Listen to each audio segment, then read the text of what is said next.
Wala kaming kasalanan sa inyo. Hindi ko kami sasama. Anong akala nyo? Hindi namin alam ang tunay na katauhan nyo? Kayo ang dapat nakilatisin. Mga kasama, dali ng mga dayong yan. Anong akala ninyo? Mapapatay nyo ako ng basta-basta? Hindi ako isang karaniwang aswang! Ang tiraan niya mismo ang pinagmumulan ng kapangyarihan niya. Sige, Tatay Julian. Pero kung hindi siya mamamatay, mas mabuti siguro kung tatarin natin ang katawan niyan.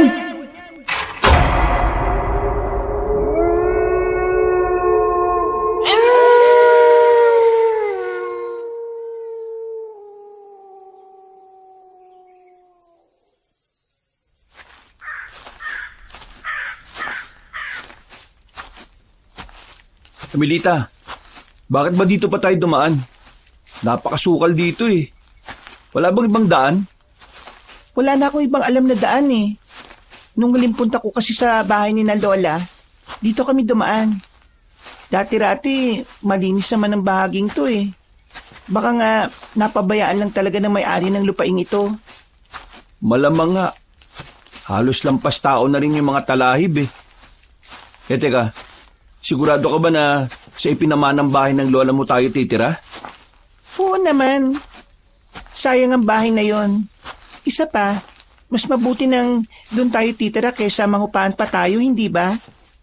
Sa bagay, malaki talaga ang ititipid natin. Isa pa, teka, may narinig ka bang mga kaluskos? Ha? Wala naman ah. Saan ba mo ba naririnig yung ingay na tinutukoy mo? Doon, sa bandang unahan natin. Halika, Emmy. Alamin natin kung ano yung nandun. Huwag na, Julian. Pabayaan na natin kung ano man yun. Bilisan na lang natin ang paglalakad. Malapit na rin mag-alas 6. Baka abutan pa tayo ng dilim sa kasukalang ito. Binilisan ng mag-asawang Julian at Emilita ang paglalakad nila. Makalipas lang ng ilang sandali, bagyang nanginig ang kalamnan nila nang malamang nagpaikot-ikot sila sa lugar na yon at hindi pa rin sila nakakalabas. Alam nila na may mali, kaya sinikap nilang makahanap ng paraan para makaalis doon. Nasa kalagitnaan sila ng paghahanap nang may makita silang isang matandang babae. Minadali nila ang paghakbang hanggang sa makalapit sila sa likuran nito.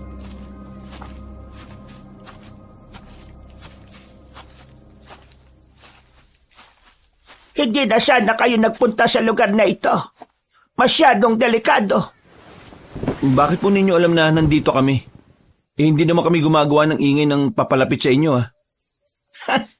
Hindi mo na kailangan pang malaman pa, lalaki. Kung ako sa inyo, huwag na kayong magpaabot pa ng gabi sa lugar na ito. Bumalik na lang kayo kung saan man kayo nanggaling. Dito po sana kami pupunta eh. Sa katunayan nga po, taga rito ang lola ko. At kami na ang titira sa bahay na ipinamana niya sa akin. Titira? Mga hangal lang ang titira sa baryong ito. Teka, ipinamana ang bahay baka mo? Opo. Bago kasi namatay ang lola ko, ibinigay niya sa akin ang bahay na nandito sa baryong ito. Sinasabi ko na nga ba, apo ka ng matandang yon. Ngayon, kung gusto niyong mabuhay pa, mas mabuting umalis na lamang kayo rito. Huwag na kayong tumuloy sa baryo namin. Nagpunta nga kami rito eh, para makapagsimula ng buhay mag-asawa namin. Isa pa, magtatanong lang naman sana kami sa inyo kung saan dito yung tamang daan. Kasi kanina pa kami nagpapaikot-ikot dito eh. Tama po ang asawa ko. Gusto lang po naming magtanong kung saan ang daan palabas ng gubat na ito. Ako po si Emilita at ito naman pong asawa ko si Julian. O siya, hindi na importante kung ano ang mga pangalan ninyo. Distorbo lang kayo sa gagawin ko rito sa gubat. Kung gusto niyong makalabas dito, magbayad muna kayo ng barya sa mga engkanto. Magbayad? Paano? Magtapon kayo ng kahit magkano, basta barya. Salamat po. Sige na, mauuna na ako at naghahabol ako ng oras. Napatitig sina Julian at Emilita sa matanda habang naglalakad yun palayo. Nagtaka ang lalaki kung ano ang boteng dala na matanda at maging ang mga papel na may kung anong nakasulat. Dahil unti-unti nang dumidilim ang paligid, sinunod nila ang sinabi na matanda sa kanila. Nagtapon sila ng barya at sa kabutihang palad, hindi na sila bumalik sa dinaanan nila. Kalaunan, nakalabas sila sa kasukalan at nakarating sa lumang bahay ng lola ni Emilita. Pagpasensyahan mo na itong bahay Puro kasi alikabok Mas mabuti siguro kung linisin na muna natin ang silid na gagamitin natin, Julian. Mas mabuti pa nga. Bukas na lang natin linisin ang buong bahay. Nakakaramdam na rin ako ng pagod Ewan ko ba kung bakit hindi man lang naganap si Nani ng taong pwede mangalaga sa bahay na ito. Kaya naman pala makapalang alikabok dito Sige, bukas tutulungan kita. Gagawin natin parang bago ulit tong bahay ninyo. Bahay natin. Ito ng bahay natin, Julian. Dito tayo bubuo ng pamilya. At ang badyong ito ang magiging saksi kung gaano kasaya ang pagsasama natin. Tama ka riyan, Emilita. Ang baryong ito ang siyang magiging saksi ng pagmamahala natin. Sana mapuno ng kasaganaan at kaligayahan ng bahay na ito. Yan din ang pinagdarasal ko. At sana nga, tanggapin tayo ng mga tao rito. Alangan naman na hindi nila tayo tanggapin. Sa inyo naman ang bahay na ito.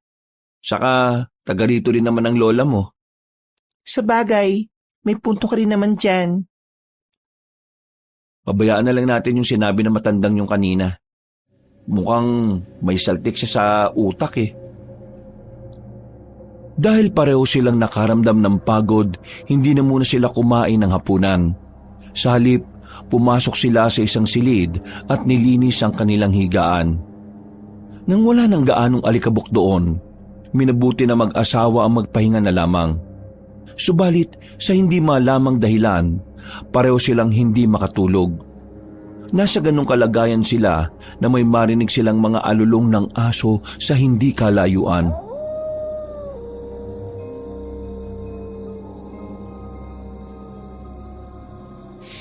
Ano ba naman to?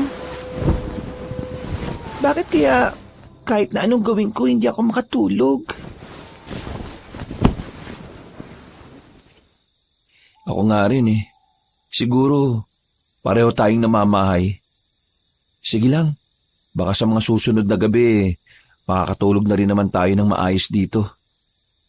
Tapos, dadagdagan pa ng alulong ng aso. Ewan ko ba? Parang kakaibang ingay na ginagawa nila. Parang may dalang panganib. Pabayaan mo na. Nasa loob naman tayo ng bahay Walang mananakit sa atin. Isa pa, kaya naman kitang protektahan Salamat. Alam ko naman na hindi mo ako pababayaan. Kahit na may mga aswang pang susugod sa atin, ipagtatanggol mo rin ako. Ha? Aswang? Uso din ba yan dito? Hindi lang aswang ang nandito, Julian. May mga mambabarang at mangkukulam din. Sikihor ito at lugar ito ng hiwaga. Nakala ba nilang matatakot tayo sa kanila? Tinutugis at pinupugutan lang natin ang ulo yung mga yan, di ba? Psst! Huwag ka masyadong maingay. Unang Biyernes ng buwan ngayon at sigurado na malakas ang pandaman nila. Maririnig nila ang pinag-uusapan natin. Sige na. Tatahimik na lang ako. Pero, wag lang silang magkakamali. Hindi ako susuko sa kanila. At handa ako makipagpatayan. Basta, hanggat nandito tayo, wala sana makakaalam ng mga dati nating gawain. Bubuo na tayo ng pamilya. Ayaw kong magkaroon ng epekto sa mga anak natin ng ilang taon nating pagiging manunugis. Oo na. Naintindihan naman kita Ngayon nandito na tayo, sisikapin nating maging normal ang buhay natin. Salamat. Napakaswerte ko talaga at ikaw ang pinakasalan ko. Ako rin, Emilita. Hindi mo lang alam kung gaano ako ngayong kasaya. Matagal ko rin pinangarap na maiharap ka sa altar Pareho pala tayo. O siya, maga pa tayong gigising bukas eh. Mas mabuti siguro kung pilitin natin makaidlip. Ilang oras na lang umaga na. O sige na nga. Bukas, magiging bago ulit ang bahay na ito. Sinikap na mag-asawa ang makatulog at sa kabutihang palad nakaidlip din sila. Kinabukasan, nang magising silang dalawa, agad nilang sinimulang linisin ang buong bahay. Dahil gawa lang naman yun sa kahoy at hindi rin gaanong kalakihan, naging mabilis ang paglilinis nilang dalawa roon. Habang nagpapahinga sa labas ng kanilang bahay, may nakita silang isang matandang babae na naglalakad sa labas ng bakuran nila. Nalaman din nila na may sinusundan yun na isang binatilyo. Alam mo, unang kita ko palang sa matandang yon, parang pamilyar na siya sa akin eh. Di ko nga lang talaga alam kung saan ko siya nakita. Basta, parang 1 o 2 beses nakita na kami. Baka naman inaakala mo lang yun, Julian. Parang hindi naman umalis ang matandang yun eh. Siya si Tandang Basyang. At may mga sabi-sabi na isa siyang mangkukulam. Mangkukulam? Teka, hindi kaya kagamitan niya yung mga dala niya kahapon? Parang mga pangalan ng tao nakalagay sa papel na yun eh.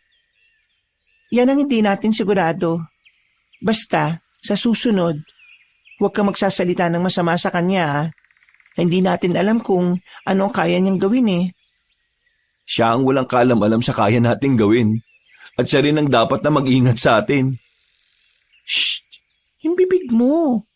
Baka may makarinig sa atin eh. Basta, kailangan mo rin maging maingat sa matandang yon. Siya raw ang pinakamabalasik na mangkukulam dito. Siya na ang pinakamabalasik. Teka, may mga panggatong ba tayo riyan? Mabuti siguro kung manguha muna ako, no? O sige na, huwag ka magtatagal ha. Alam mo naman na tayong dalawa lang ang magkasama dito. Oo na, babalik ako kagad, pangako yan. At teka, baka susundan mo yung matandang yun ha. Huwag mo nang gawin. Hayaan mo na lang siya. Tutal naman eh, wala naman siyang ginagawa sa atin. Oo siya, sige. Kukunin ko lang yung itak ko at aalis na ako. Tara na, pumasok na rin muna sa loob ng bahay natin. Sumama kay Julian ang kanyang asawa patungo sa loob ng bahay. Nang makuha na niya ang itak, nagmamadali siyang umalis at tumungo sa gubat. Maliban sa pangunguha ng panggatong, gusto rin niyang sundan na matandang babae at alamin kung totoo ang sinasabi ng misis niya. Pagdating niya sa gubat, may narinig siyang boses na hindi naman maintindihan ang sinasabi. Agad niyang naisip na baka yun na si Tandang Basyang. Kaya hinanap niya ang pinagmumula ng tinig. Nasa kalagitnaan siya ng paglalakad nang sa hindi niya inaasahan may tumapik sa likuran niya.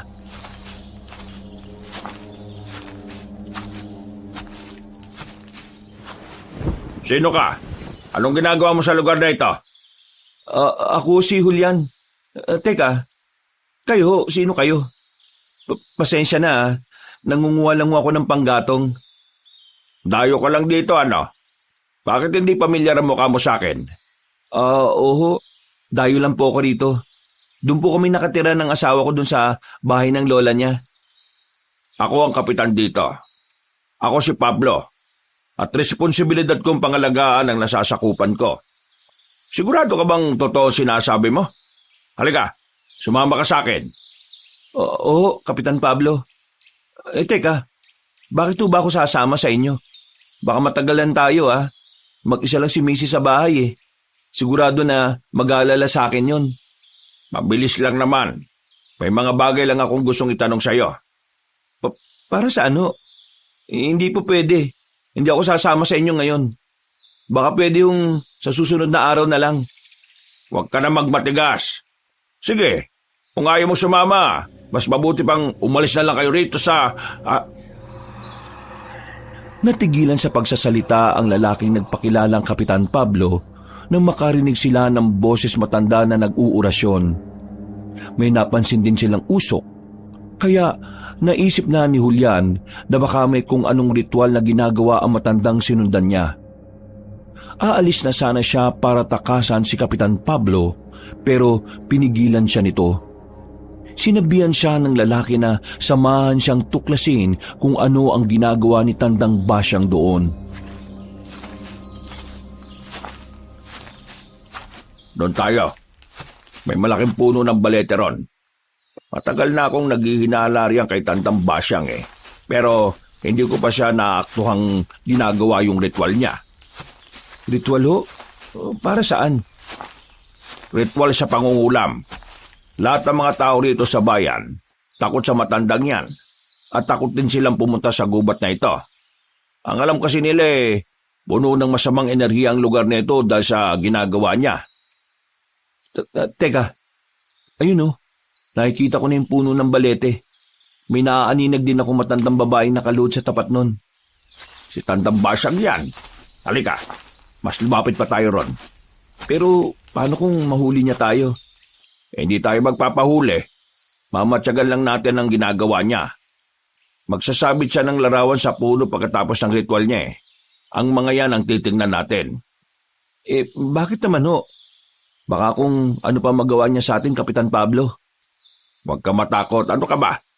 Para ka namang hindi lalaking yan Hindi ako natatakot. Naisip ko lang na may kakayahan siya sa Mahika Negra at pwede niyang... Hindi na naipagpatuloy ni Julian ang sasabihin niya. Saktong nakapwesto na sila sa likod ng isang malaking puno, narinig niyang umusal ng panghuling orasyon niya ang matanda. Pinausukan niya rin ang mga larawang hawak niya, saka ipinako sa puno ng balete. Matapos gawin yun na matanda, nagsimula siyang maglakad ng hindi na lumilingon. Walang ano-ano, tumigil siya at napatitig sa punong pinagtataguan ni na Julian at Kapitan Pablo.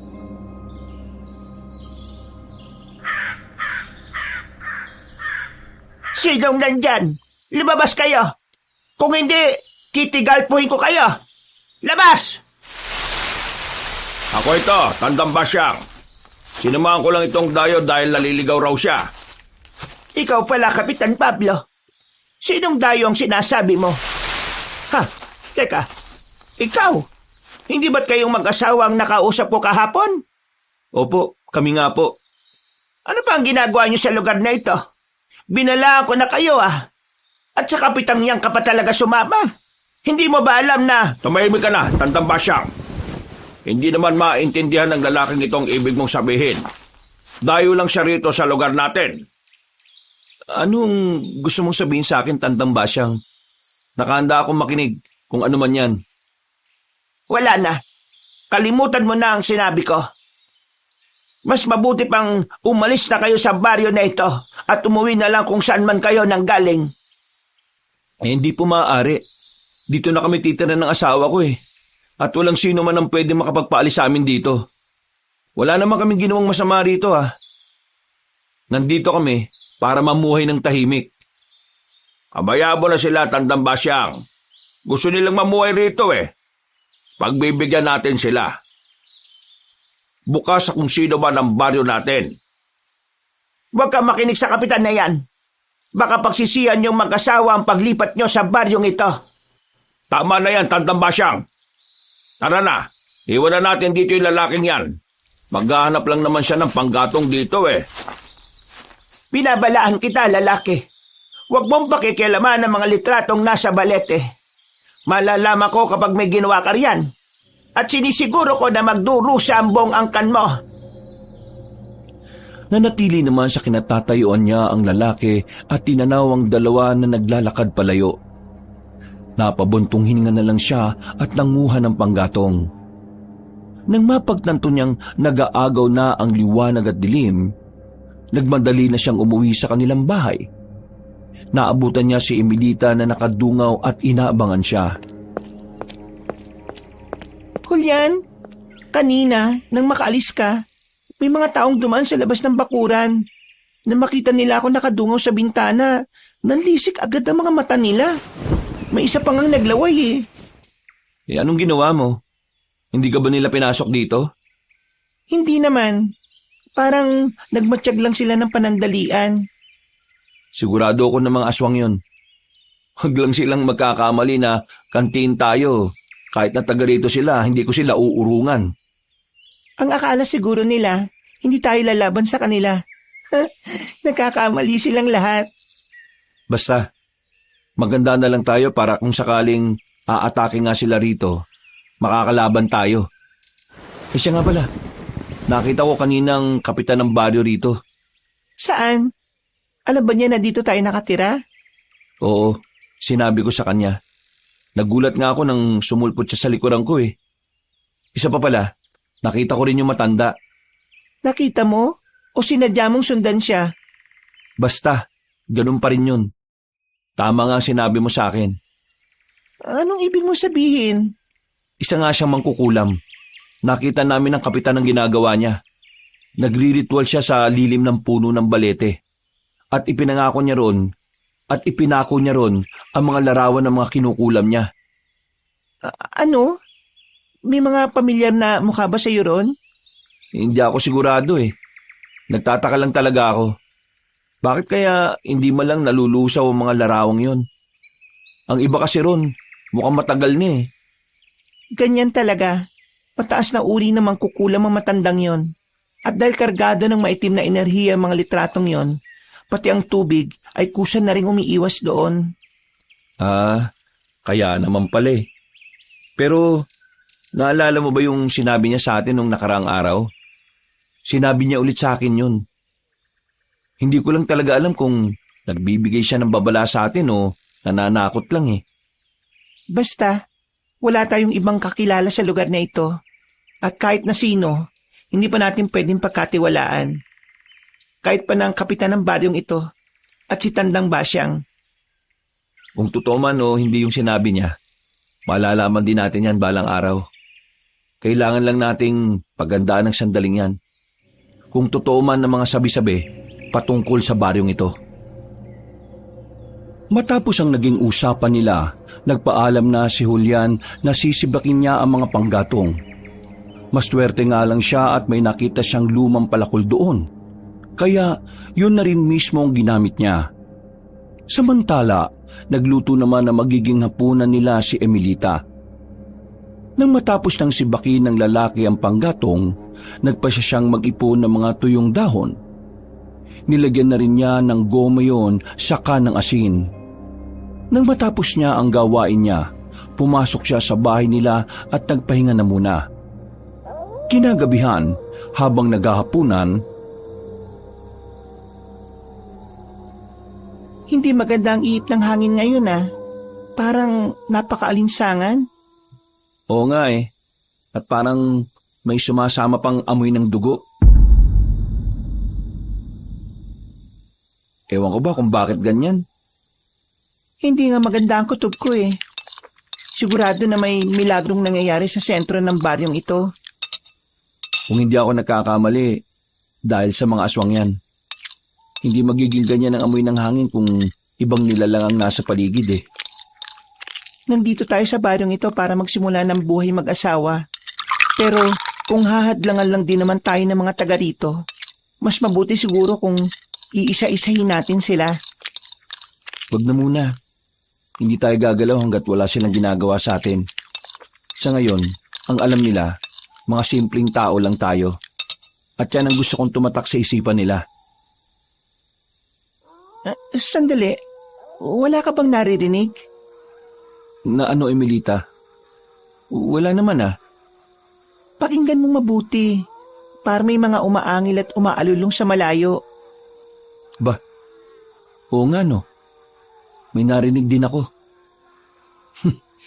Pabayaan na lang natin sila. Baka mga aso lang yan na nag-aaway. Hindi yan aso. Kung aso yan, dapat tumatahol sila. Pero hindi O siya, sige na. Tapusin na muna natin ang pagkain. Mamaya sisindihan ko na yung siga sa labas. Para kung totoo man ang sinasabi mo, hindi nila tayo mapapasok dito. Mas mabuti pa nga. Siguraduhin na rin natin ang mga bintana at pintuan. Baka may sira na Ayusin natin to na mabuti.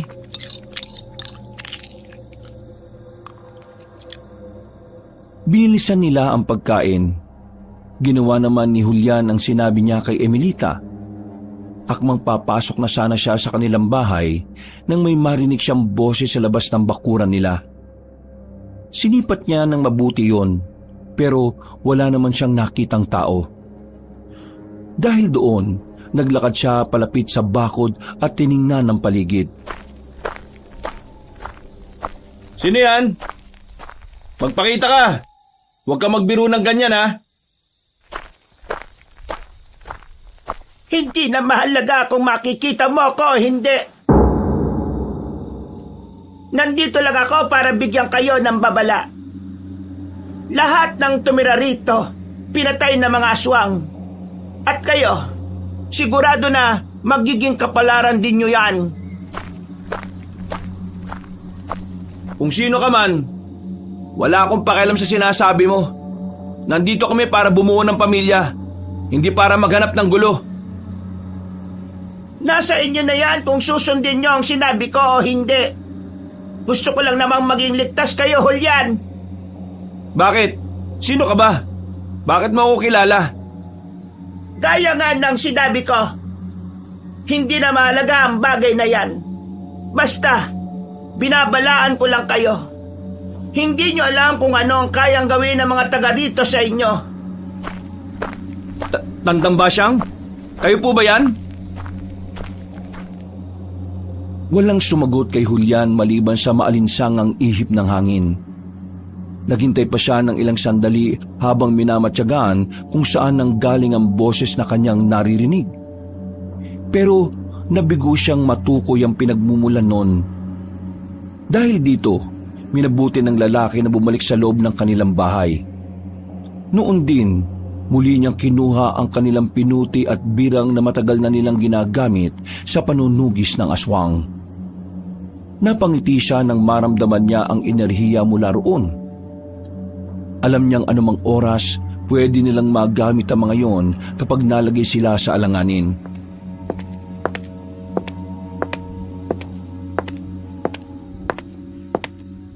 Ano? Bakit ba natagalan ka? Wala, Emilita. Akala ko kasi meron tao sa labas ng bakuran. May narinig kasi akong boses eh. Pero nung lapitan ko tingnan, wala naman ako nakita. Baka guni-guni mo lang yun, Julian. O baka naman gawa lang yun ng mga kulisap na nasa puno. Hindi ko alam eh. Ang akala ko nga, si Tandang Basyang yun. Kaboses kasi niya eh. At siya lang naman ang nagsasabi ng ganun. Nagsasabi na ano? Gaya pa rin ng dati, na hindi tayo dapat nagpunta rito. Mga aswang daw ang nakatira rito. At delikado tayo. Hayaan mo na yon. Ang importante, hindi pa sila nakakarating dito para manggulo. Basta, parang seryoso talaga yung matandang yun sa mga sinasabi niya eh. Teka, ano kaya kung mamatsyagan ko yung mga tao rito? Ano naman ang pinaplano mo? Mamaya, kapag tulog ng lahat, aalis ako at pupunta sa sentro ng baryo. Susubukan kong alamin kung totoo yung sinasabi ni Tandang Basyang. Sige, sasama ako. Ayaw ko magpaiwan dito. Wag na. Mas ligtas ka kung dito ka lang mananatili. Mabilis lang naman ako eh. Sa ayaw at sa gusto mo, sasamahan kita. Pareho lang naman tayong may alam sa pakikipaglaban sa mga yan ah. Basta, sasama ako. O sige na nga. Naihanda ko na rin yung mga pinuti natin. Huwag rin natin kalimutan na isuot yung birang na ipinakalob sa atin ng mga diwata na nagmula sa Banahaw. Sige. Talagang kailangan natin yon. Sigurado na hindi nila tayo agad mapapansin at lalong hindi nila tayo madaling masusugatan. Magmamatsyag lang muna tayo sa mga galaw nila. Pero kung malalagay tayo sa alanganin, lalabanan natin sila. Hinintay nilang mag-asawa na tuluyan ng lumalim ang gabi. Nung sobrang tahimik na ng baryo nila, lumabas sila sa kanilang bahay saka pumunta sa pinakasentro nito. Habang naglalakad, Naamoy nila ang malansang samyo ng hangin. May napansin din silang nagtitipon sa hindi kalayuan. Kaya naisipan nilang pumunta sa bahaging yon. Habang papalapit sina Julian doon, nanginig ang mga kamay niya dulot ng pananabik sa pakikipaglaban na naman sa mga aswang. Doon, mukhang si Kapitan Pablo ang lalaking nakatayo sa harapan ng mga tao ha. Halika, Emilita. Mas lumapit pa tayo ron. Tara, kailangan malaman natin kung anong pinag-uusapan nila. Teka, kung aswang nga sila, bakit hindi naman sila nagbabago ng anyo? Mga normal na tao lang din naman sila, yo. Oo. Pero sa'yo na rin ang galing na hindi lang mga mangkukulam ang nandito sa lugar na ito. Di ba? May mga aswang din? Oo nga. Normal sila at wala akong nararamdamang kakaiba sa kanila eh. Normal nga, kasi mga tao pa sila. Paano naman kung nagpalit na ng anyo mga yan?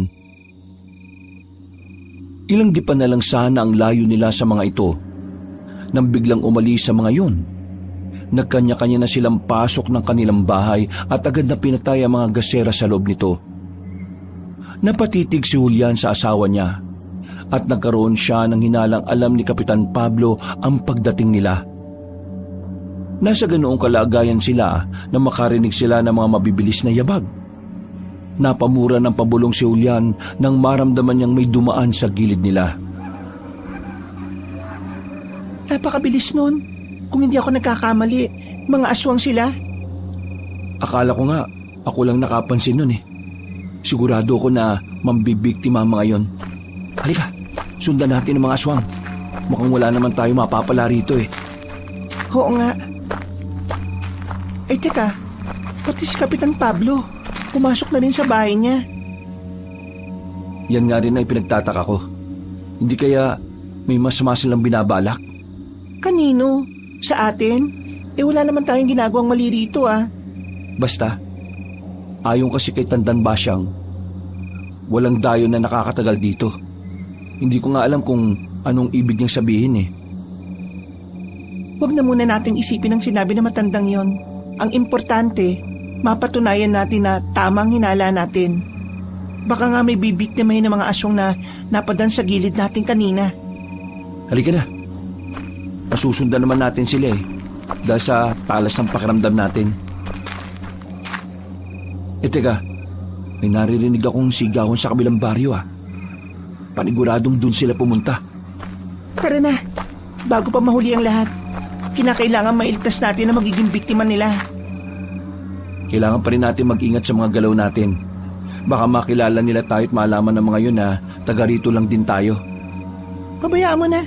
Hindi naman nila tayo may susumbong eh. Bago pa nila magawa ang bagay na yon, papatay na muna natin sila.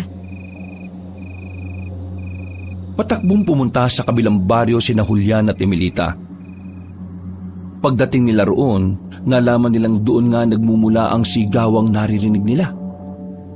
Hinahanap nila ang eksaktong pinagmulan noon hanggang sa mapadpad sila sa isang bahay na malayo sa iba pang kabahayan.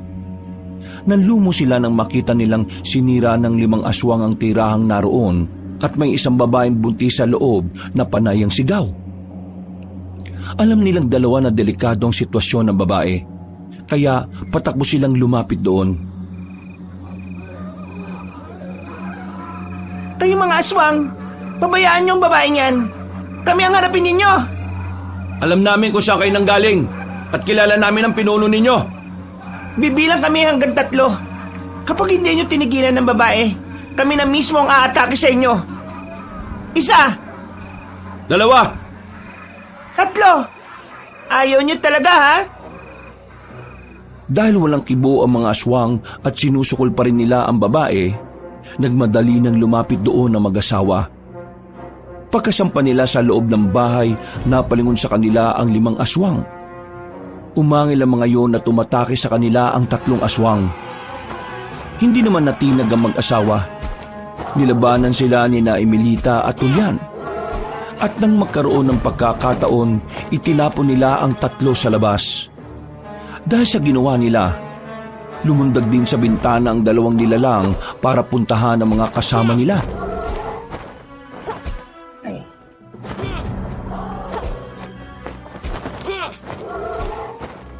Ikaw na munang bahala sa babae. Baka makatakas pa ang mga yun eh. Sumunod ka na lang sa akin ha. Mag-iingat ka, Julian. Baka maisan ka ng 5 yon. Huwag ka mag-alala. Hindi ako papayag na mangyari ang bagay na yan. Pagkawika ni Julian, nagmadali siyang lumabas sa bahay ng buntis na babae. Naabutan niyang tumatakas ang 2 aswang, kaya minabuti niyang unahin sila. Patakbo siyang lumapit sa kanila at sa tulong ng bertud na mula sa birang na suot niya sa kanyang ulo, nagawa niyang maabutan ng 2. Napaangil ang mga yon sa kanya at mabilis ding umatake. Gamit ang kanyang pinuti, nilabanan niya ang mga aswang. Kahit na maliksik kung gumalaw ang 2, nakipagsabayan siya sa kanila. Kalaunan, dumating din si Emelita at pinagtulungan nila ang mga yon.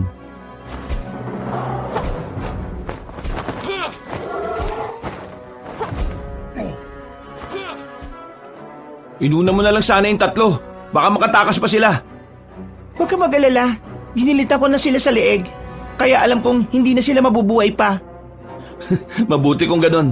Walang karapatang mabuhay yung mga tulad nila. Sinabi mo pa. Kaya dapat sa 2 ito, pinapatay rin. Masinusayan pa na mag-asawa ang pakikipaglaban sa mga aswang hanggang sa pareho ng napahandusay sa sahigang 2. Ginilita ni Emelita ang isang aswang. At nang tatagay na sana ni Julian ang 2 nilalang, napangisi ito at nagwikang alam na ng mga aswang ang patungkol sa kanila. Pati na ang kanilang pagkatao. Bago pa man makapagsalita ulit ang nilalang, minabuti niyang tapusin na ang buhay nito.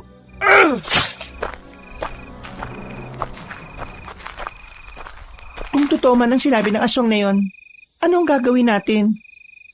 Huwag na muna nating intindihin ang sinabi niya. Baka tinatakot lang niya tayo. Kung alam na ng mga aswang ang tunay nating pagkatao, di sana sinugod na nila tayo sa bahay natin. Di ba? Sa bagay, pero kailangan pa rin natin maganda. Kung darating man ang panahon na malalaman nila ang tunay nating katauhan, kinakailangan may pagtanggol natin ang sarili natin. Pati na ang mga anak natin kung sakali. Saka na natin isipin yan. Sa ngayon, kailangan mailigpit natin ng maayos sa mga bangkay nila. Baka may iba pang aswang na makakita sa atin at maisumbong tayo kay Kapitan Pablo eh. Sige, mas mabuti pa nga para makauwi na rin tayo. Itinapon nila sa ilog ang mga walang buhay na katawan ng aswang. Pinuntahan din nila ulit ang buntis at nakiusap na wag nang iparating sa ibang tao ang ginawa nilang pagtulong. Pagkauwi nila, minabuti nilang magpahinga. Kinalimutan nila ang nangyari ng gabing yun at hindi na rin pinag-usapan pagkalipas ng ilang araw. Isang gabi, nagulat sila nang may mga narinig silang ingay sa labas ng bahay nila. Napailing silang mag-asawa nang makita ang napakaraming tao na may dalang sulo at panayang sigawan para palabasin sila. Anong ginagawa ng mga taong yan dito? Sila ba yung mga kanayo natin? Tama ka, sila nga. Kasama nila si Kapitan Pablo. Anong kailangan nila sa atin? Bakit dito sila tumungot nagdala ng sulo? Hindi ko alam. Halika, harapin natin sila at nang malaman natin kung ano yung tunay na pakay nila. Tara na, Julian. Bumaba na tayo. Habang naglalakad sila palapit sa mga tao, nakaramdam ng init sa katawan niya si Julian. Alam niya kung ano ang dahilan nun. Pero isinantabi niya yon at nagpatuloy na lang hanggang sa makarating na silang mag-asawa sa tapat ng bakuran nila. Naunang naglakad ng lalaki at sinabihan niya si Emelita na pumirmi na lang muna sa likuran niya. Dito pala kayo nakatira, Julian. At yan pala ang asawa mo. Hindi ko akalain na napakaganda niya, ha? Ano bang kailangan niyo sa amin, Kapitan Pablo? Naninirahan kami rito ng tahimik, ha?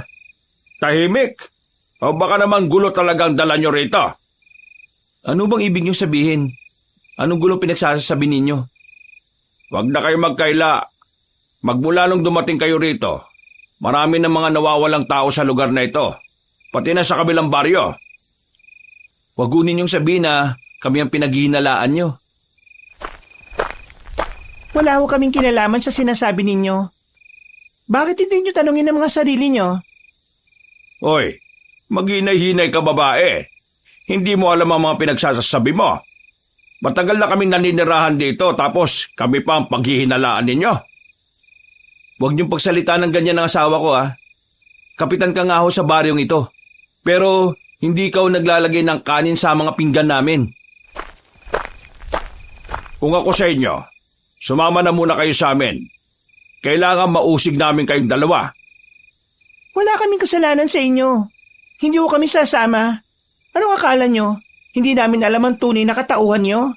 Kayo ang dapat nakilatisin. Mga kasama, dali ng mga dayong yan. Pwersahang sinira ng mga tao ang bakod at na makapasok na sila, pinaligiran nila sila Julian at Emilita. Inihanda naman ng mag-asawa ang sarili nila para labanan ng mga aswang. Saktong pagkautos ni Kapitan Pablo na kaladkarin na ang dalawa, biglang dumating si Tandang Basyang.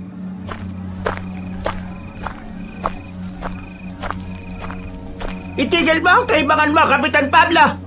Pabayaan mo ng dayong yan! Hala, umuwi na kayong lahat! Kung hindi... Kung hindi ano? Ukulamin mo kaming lahat? Sige, gawin mo! Diyan ka naman magaling, hindi ba? Wala kaming ginawang masama. Nandito kami para mamuhay ng tahimik at bumuo ng pamilya namin. Sige na, Kapitan Pablo.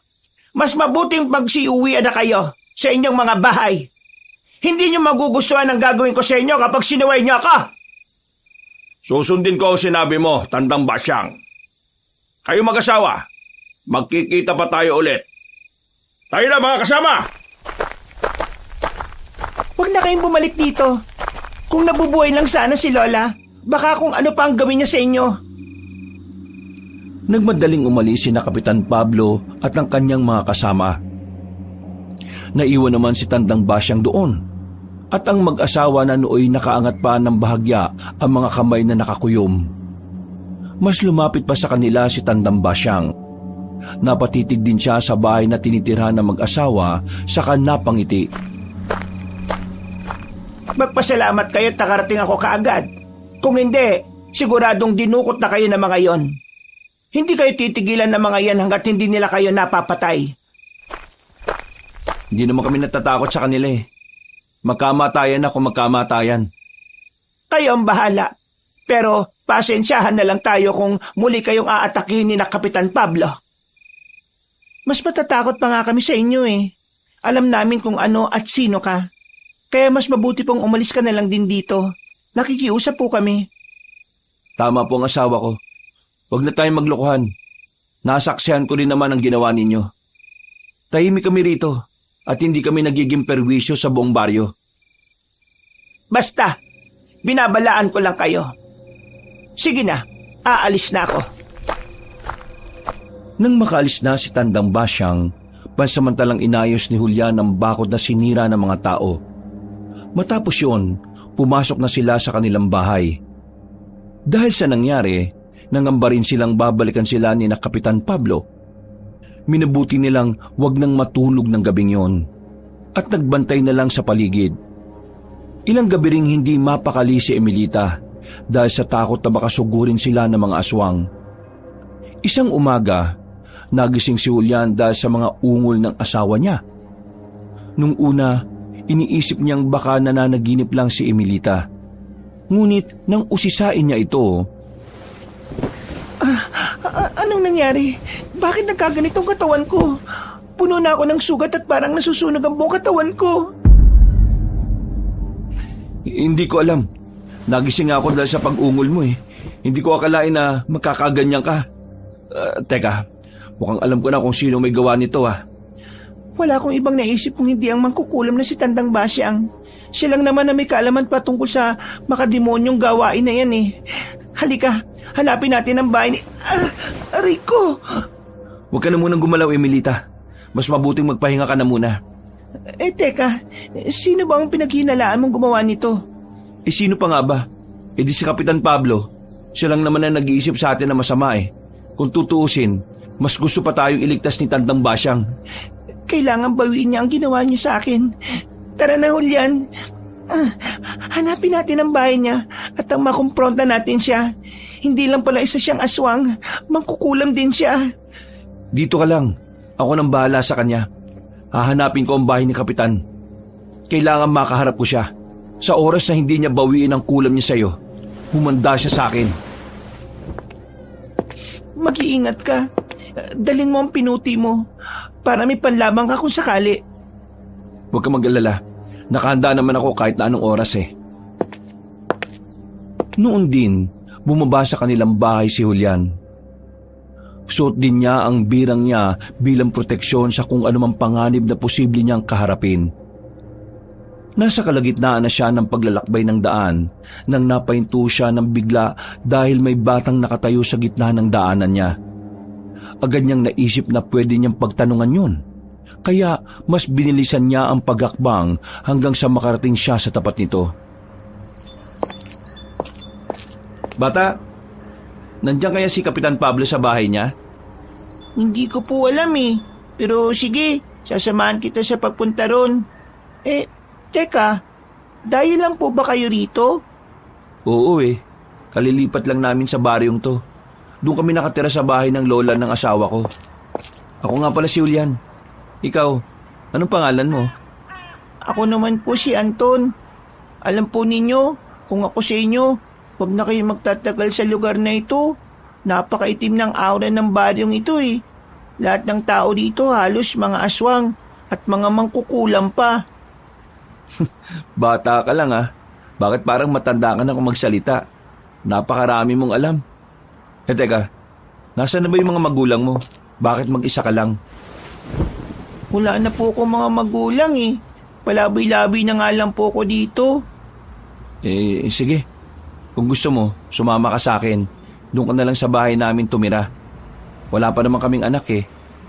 Sigurado po ba kayo? Aba, hindi po ko tatanggi sa alok nyo. Oo naman. Alam ko namang mabait ka eh. Ano, payag ka? Opo. Salamat talaga ng marami. Nagpatuloy sila sa paglalakad hanggang sa makarating sila sa mga kabahayan. Agad naman bumuka sa mga bintana at ang napasilip sa kanila ang mga tao, may ilang nagulat sa kanilang presensya. At may iba pa namang napangisi nang makita sila. Hindi nila pinansin yon at nang malapit na sila sa bahay ni Kapitan Pablo, bumukas ang pinto roon. Tumambad sa kanila ang kapitan na duguan ng damit at may hawak pang patalim. Anong ginagawa mo rito, Dayo? Hindi ko akalain na ikaw mismong lalapit sa akin. Tama nga ho ang hinala namin sa inyo. Isa kang ang aswang. At hindi lang yun, mangkukulam ka rin. Anong pinagsasasabi mo? Kayo ang aswang. Magmula lang dumating kayo mag-asawa rito marami nang nagkalat na mga bangkay. Mga biktima ninyo. Huwag nyo na hong ipasa sa amin ang mga kasalanan na kayo lang din naman ang gumawa. Sa oras na mapatunayan namin kayo ang nambibiktima rito, pasensyahan na lang tayo. Lilitisin kayo ng mga kanayong ko. At kung iniisip nyong tumakas sa badong ito, hindi na ninyo magagawa yan. Dito na kayo malilibing. Huwag ko kayo magbanta sa amin. Wala kaming kasalanan sa kahit na sino rito. Sa katunayan nga ho, ikaw pa nga may kasalanan sa amin eh. Paano mo naman nasabi, ha? Kanina, nagising si Mrs. na puno ng sugat ang katawan. Ang balat niya, parang sinunog at pinatakan ng natutunaw na kandila. O ngayon, bakit sa akin mo sinisisi ang nangyari sa Mrs. mo? Ikaw lang naman may motibong kulamin siya eh. Wala nang iba. Alam naman natin na halos lahat ng nandito may alam sa pangungulam, di ba? Napailing na lang si Kapitan Pablo dahil sa sinabi ni Julian. Napangisi siya at agad na ibinaling ang pansin sa batang kasama niya. Nakita ni Julian kung paano mamulagat ang mga mata ni Kapitan at animoy may kung anong napansin kay Anton. Napatitig naman ang bata sa kanya at umakto siyang nababalisa. At kasama mo pa palang batang ito. Ano? Siya bang nagsulsul sa iyo at nagsabing ako ang kumulam sa asawa mo? Wala ko siyang kinalaman sa sinabi ko.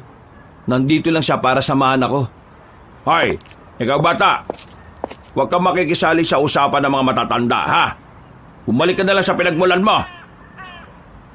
Kayo ho ang huwag magsasalita ng ganyan sa batang wala namang kasalanan sa inyo. Para mo na rin sinabi na bata lang ang kaya mong labanan eh. Simple lang ho ang pakiusap ko sa inyo. Bawiin nyo ang kulam nyo kay Emilita at aalis na ako. At paano ko mababawi ang bagay na hindi naman ako may gawa, Ber? Huwag kang anghibang. Binabalaan kita, Kapitan Pablo. Kapag hindi mo binawi ang kulam at mas lalala pang sitwasyon ng asawa ko, sinisiguro kong magsisisi kayong lahat. Aba, tinatakot mo ako sa mismong baryo ko? Ha, ang lakas naman ng loob mo kung ganon. Bakit? Sino ka ba? Isa ka lang namang dayo na nagmula sa kung saan na. Bibigyan lang kita ng isang gabi. Bukas, kapag hindi mo pa binawi ang kulam kay Emilita, magsisisi kayong lahat. Niyaya na ni Julian si Anton na umuwi. Pagkatalikod nila sa kapitan, napalunok si Julian ng kanyang laway nang makita mga taong nakatayo at nakapaligid sa kanila. May kanya-kanya silang hawak na itak at naghihintay lang ng utos ni Kapitan Pablo. Nang mga panahong yon, itinulak ni Julian ang isa sa mga tao at nagsimula na silang maglakad paalis doon. Narinig pa nila ang pagbabanta ni Kapitan Pablo at ang pagbanggit nito ng pangalan ni Tandang Basyang.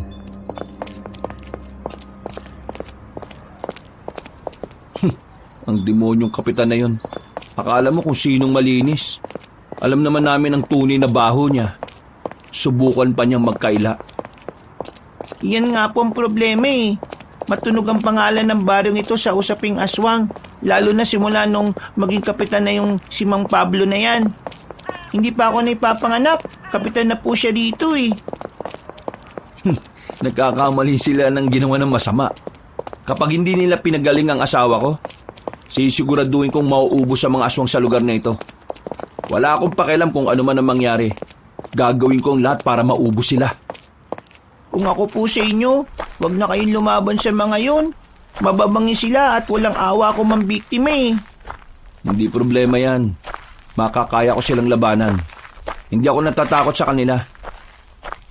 Ang problema ko lang, baka lumala ang sitwasyon ni Emilita. Teka, ano kaya kung humingi ako ng tulong kay Tandang Basyang? Tandang Basyang? Hindi ba siya yung pinakabantog na mangkukulam dito sa baryo? Oo, siya nga. Sa palagay ko, matutulungan niya si Mrs. eh. Mangkukulam po siya eh. Hindi natin alam, baka siya pa nga ang gumawa niyan sa asawa niyo. Malabo naman siguro. Mukhang pumapanig pa nga siya sa amin kaysa kay Kapitan Pablo, Anton. Huwag ka na pong humingi ng tulong sa kanya. Ako na po ang bahala. Ha? Anong ibig mo sabihin? Basta, kapag nakarating na po tayo sa bahay nyo, at kung makita ko na ang sitwasyon ng asawa nyo, madali ko nang magagamot yan. Magagamot? Bakit? Albularyo ka ba? Hindi po, pero magagawa natin siyang ipagdasal para gumaling siya.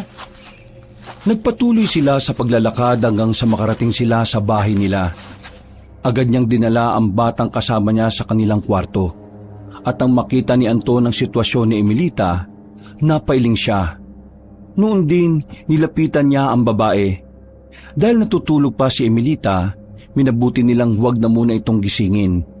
Hinawakan ni Anton ang ulo ni Emilita at napatingala siya habang nagdarasal. Makalipas lang ang ilang minuto, nakita ni Julian na gumaling ang lahat ng sugat ng asawa niya.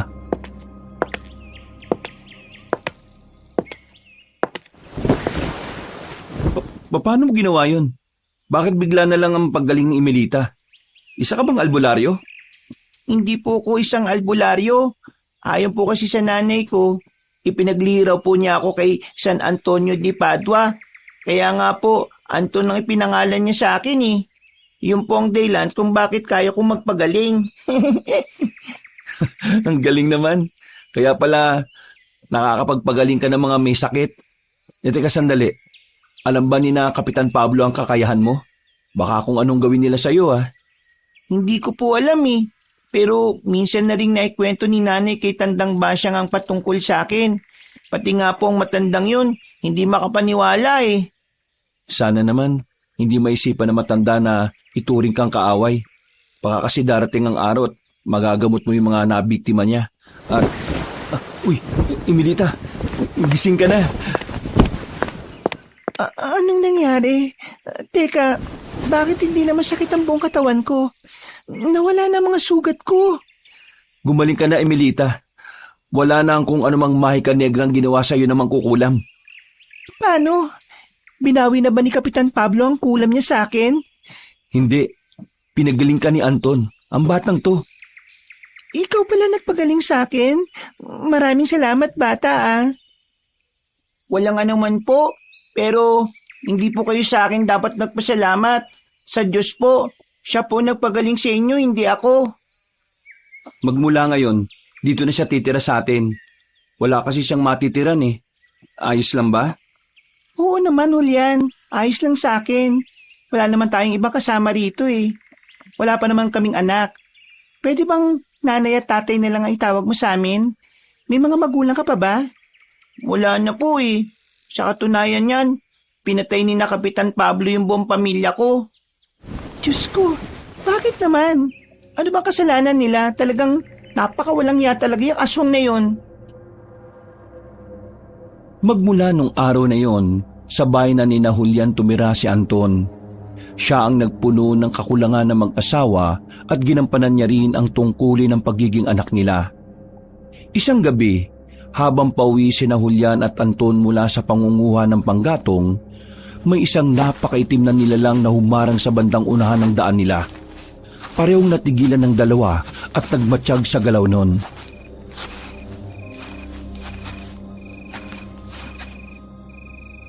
Malakas ang kutob ko na aswang yan, Anton. Nagbabaga mga mata niya at puno ng balahibong katawan niya eh. Talagang isa siyang aswang, Tay Julian. Pamilyar siya sa akin eh, pero hindi lang ako ganong sigurado. Huwag kang lalayo sa akin, anak ha. Kapag sumugod siya, haharapin ko siya. Tumakbo ka na lang pauwi at sabihin mo kay Nanay Emilita mo nangyari. Hindi naman po ako natatakot sa kanya eh. Ilang beses na ako nakasagupan ng isang aswang mula sa ibang nayon, pero hindi rin sila nagtagal. Bakit? Nilabanan mo ba sila at tinalo? Hindi. Nilabanan silang lahat ng mga kasama ni Kapitan Pablo. Sigurado ka bang kinampihan ka ni Kapitan Pablo? Opo. Kadalasan nga kapag nagpunta ako sa sentro ng nayon, binibigyan nila ako ng makakain eh. Kaya kahit na parang ayaw nila sa akin, nagiging mabait pa rin sila. Baka naman may ibang pakay sila sa'yo. Hindi ko po alam eh. Pero isa lang ang sigurado ko, hindi na nila ako sasaktan. Sana nga. Kapag nangyaring sinaktan ka nila, kami ng Nanay Emilita mo ang una nilang makakalaban. Teka, kay Tandang Basyang, pamilyar ka ba sa kanya? Tandang Basyang? Narinig ko na nga po ang pangalan niya pero hindi ko lang matandaan kung saan eh. Alam ko, parang mangkukulam siya. Ipabaya mo na yan. Sige na. Mukhang tayong dalawa lang talagang inaabangan yan eh. Halika na, tapitan natin siya. Dahil hindi umaalis ang aswang, nagpatuloy sa paglakad ang dalawa. Nakailang hakbang pa lang sila nang sumunod ng nilalang sa kanila. Hinirap yun ni Julian at gamit ang pinuti niya, nilabanan niya ang aswang. Dahil sa kakaibang liksi ng nilalang, nagawa niyang kalmutin sa mukha si Julian. Tatagain na sana ng lalaki ang aswang, ngunit lumundag yon patungo sa ibabaw ng puno hanggang sa nawala na yon sa paningin nila. Napahawak sa kanyang pisngi si Julian at napangiti nang malamang wala siyang natamong sugat sa kabila ng sagupaan nila ng aswang. Ang husay po ninyong makipaglaban, Tatay Julian. Nagkataon lang yon, Anton. Pero maswerte nga siya dahil maliksi siya. Kung naging mas mabagal ang aswang na yon, nakko, baka napatay ko siya. Kung hindi po ako nagkakamali, si Kapitan Pablo yun. Siya lang naman ang aswang na walang kinatatakutan dito eh. Umaakto kasi siya ang pinuno dito. Pero ang totoo, Ano, Anton? May gusto ka bang sabihin? Um, Wala po, Tatay Julian. Naisip ko lang kasi na may mas makapangyarihan pa dito kay Kapitan Pablo eh. Sino naman? Huwag mong sabihin na ang mangkukulam na halos hindi na nga makalakad ng tuwid at walang tungkod. Ewan ko nga po. Basta, siguro makakaroon din tayo ng pagkakataon para malaman ng totoo, Itay. Ay nako, pabayaan na nga natin sila. Ang importante, makakauwi na tayo. Baka kung ano na nangyari kay Emilita. Sige po, bilisan na lang po natin. Nagugutom na rin po kasi ako eh. Nang makauwi na sila sa kanilang bahay, nagkataon na naghahain na ng hapunan nila si Emilita. Pinagsaluhan nila agad yon at habang kumakain, ikinuwento ng dalawa ang patungkol sa naging karanasan nila. Naging panay naman ang tingin ni Emilita sa labas ng kanilang bahay, dulot ng pangambang baka may mga aswang na naroon at nakahandang umatake sa kanila. Mukhang hindi na magandang sitwasyon natin dito ah. Ano kaya kung umalis na lang tayo sa lugar na ito? Hindi tayo aalis dito. Ipinamana sa iyo ang bahay na ito at dito tayo nagdesisyon na tumira. Walang kahit na sino ang pwede makapagpalaya sa atin dito. Tama po si Tatay Julian, Nanay Emilita. Kailangan na ipaglaban natin ang bahay na ito at pati na po ang kalayaan sa pagtira rito. Kung ganon, sige, makikipaglaban tayo sa mga aswang na yan. Hindi tayo papayag na guluhin lang nila ang tahimik na buhay natin. Sige, mas mabuti siguro kung magmatsyag tayo sa mga galaw ng aswang na yon. Sa susunod na lang. Sigurado na hindi pa naman sila gagawa ng hakbang laban sa atin. Ilang gabi na lang, bilog na ang buwan oh. Siguradong mambibiktima sila. At malaki rin ang posibilidad na may masama silang binabalak sa atin. Magpahinga na muna tayo. May mga pangontra naman sa paligid ng bahay eh. Hindi nila tayo mapapasok ng ganong kadali. Pero hindi pa rin tayo dapat na makampante. Lahat ng mga taga rito, aswang. Simula pa lang, may masama sila motibo sa atin eh. O sige na, mauna na kayo sa pagtulog at magmamatsyag na muna ako sa paligid. Sige po, Tay Julian. Matulog ka na rin mamaya ah. Huwag ka masyadong magpupuyat.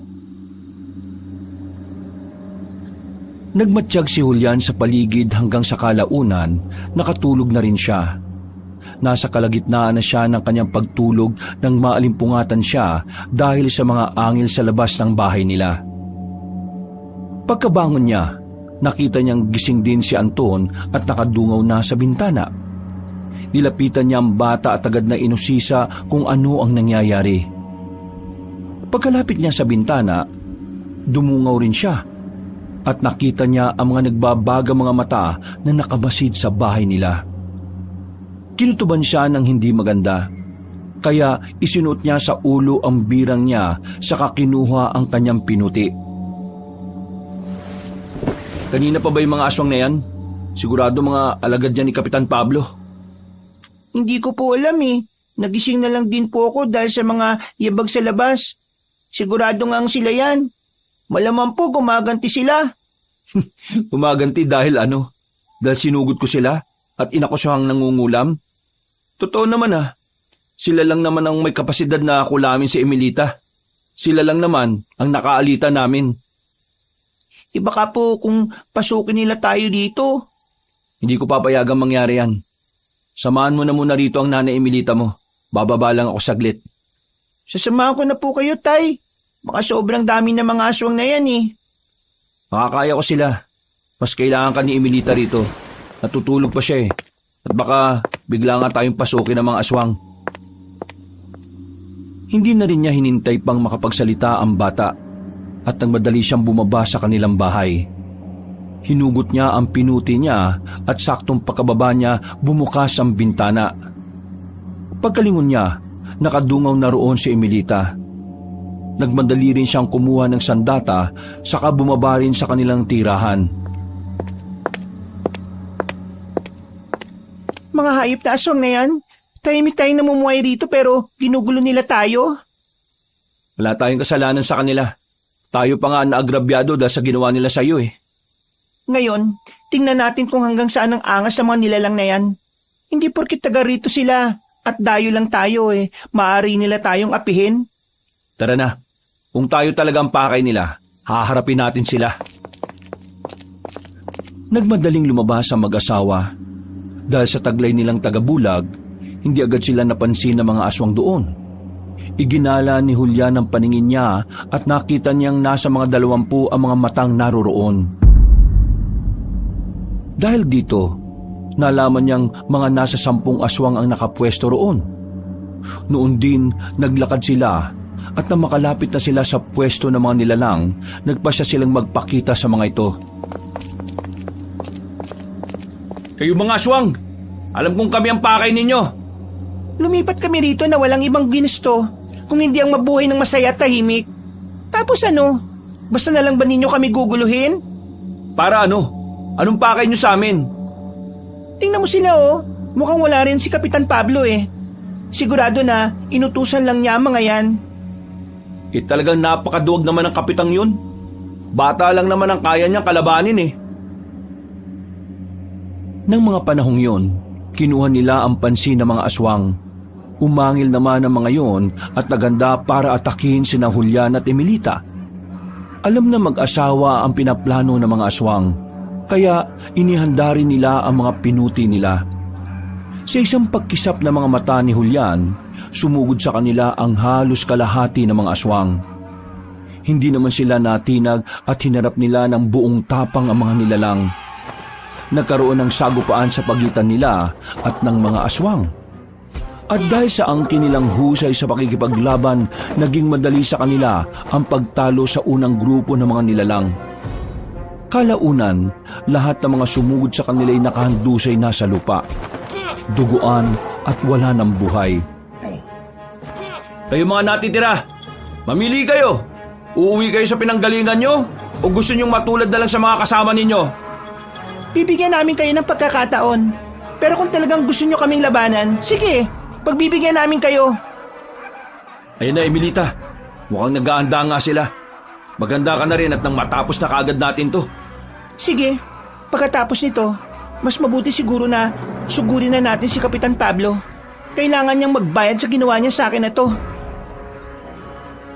Magsasalita pa sana si Julian, pero biglang lumundag ang mga nilalang para sugurin sila. Napasigaw na lamang silang mag-asawa at minabuting salubungin ng mga yon. Ang kada nilalang na lumalapit sa kanila, agad nilang tinataga gamit ang pinuti.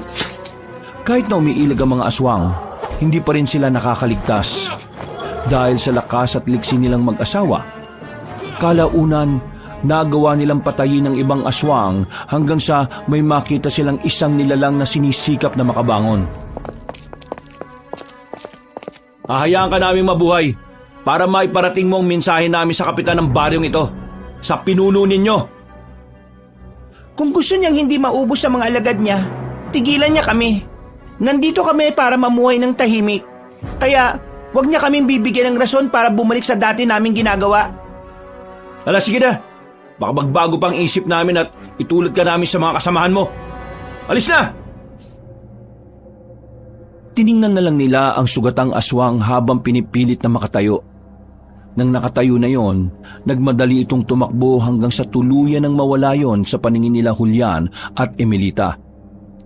Bago pumasok sa kanilang bahay, napagkasunduan nilang sunugin ang mga katawan ng aswang na nagkalat sa tapat ng bakuran nila. Nasa ganong sitwasyon sila na makarinig sila ng pag-alulong ng mga aso. Makalipas ang ilang oras, unti-unti nang natupok ang mga katawan ng mga aswang. Sigurado ngayon, maggagalaiti na ang kapitang yon dahil sa nangyari sa mga kasama niya. Dapat lang sa kanya yan. Kung sana, sumama siya sa mga alagad niya, baka isa na siya sa mga bangkay na natupok sa apoy. Ngayong naiparating na natin sa kanya na hindi tayo basta-basta magpapasailalim sa kapangyarihan niya, sigurado ko na gagawa siya ng paraan para magawa niya tayong patayin. Yan ang hindi natin pababayaan. Kung gagawa siya ng paraan, kailangan makagawa rin tayo ng plano laban sa kanila. Tara na. Mas mabuti kung pumasok na muna tayo sa loob bago natin pag-usapan ng bagay na yan. Sige, Julian. Baka may mga mata at tengang nagmamatsyag dito sa atin Malaman pa nila yung pag-uusapan natin. Nang makapasok na ang mag-asawa sa kanilang bahay, nakita nilang nakadungaw pa rin sa bintana si Anton at nagmamatsyag sa paligid.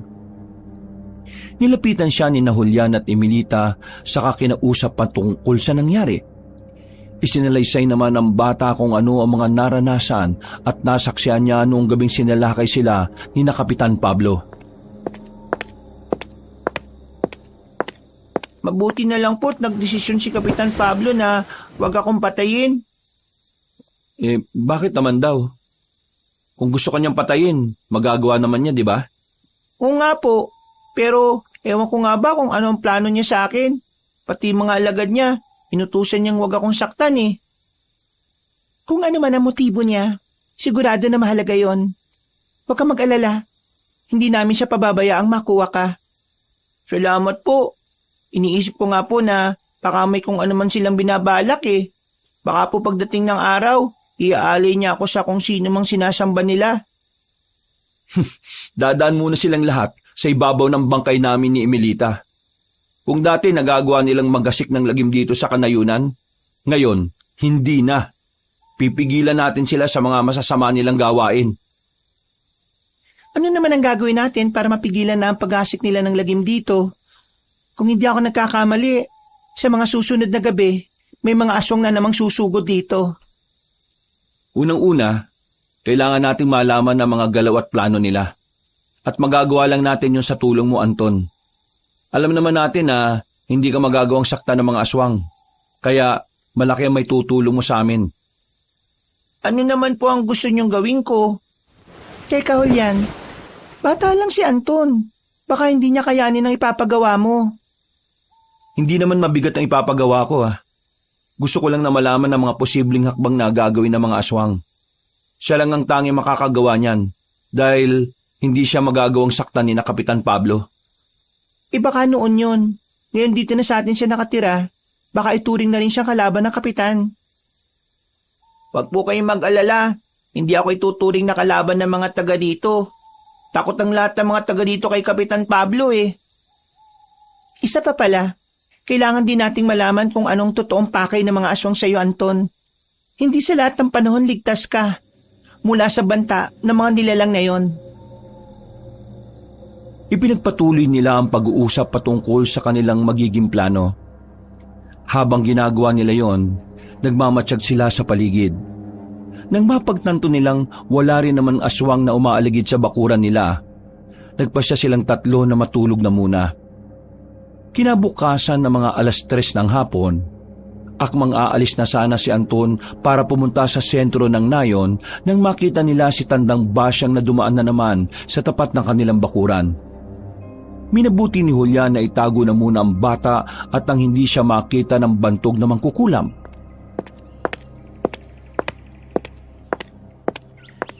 Saan kaya pupunta yung matandang yon? Siguradong sa gubat na naman yon. Doon sa tapat ng puno ng balete. Malamang, meron na naman siyang bibiktimahin ngayong araw. Ano po kaya kung sundan niyo siya? Ako na po mag-isang pupunta sa sentro ng baryong ito para hindi po sila makalata. Hindi naman nila ako madaling makita kasi bata lang ako. Sigurado ka ba, Anton? Baka kung ano pa ang mangyari sa iyo ron eh.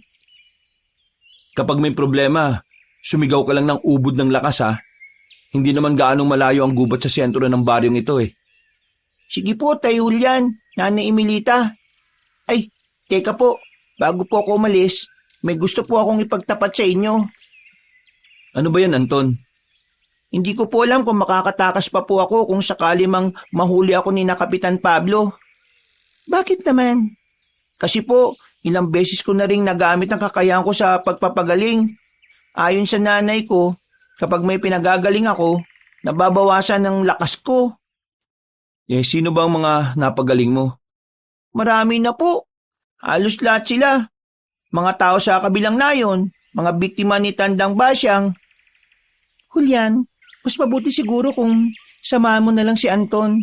Baka kasi kung mapano siya Wag na po. Kaya ko naman ang sarili ko Basta, kung ano po mangyari sa akin, pakiusap po.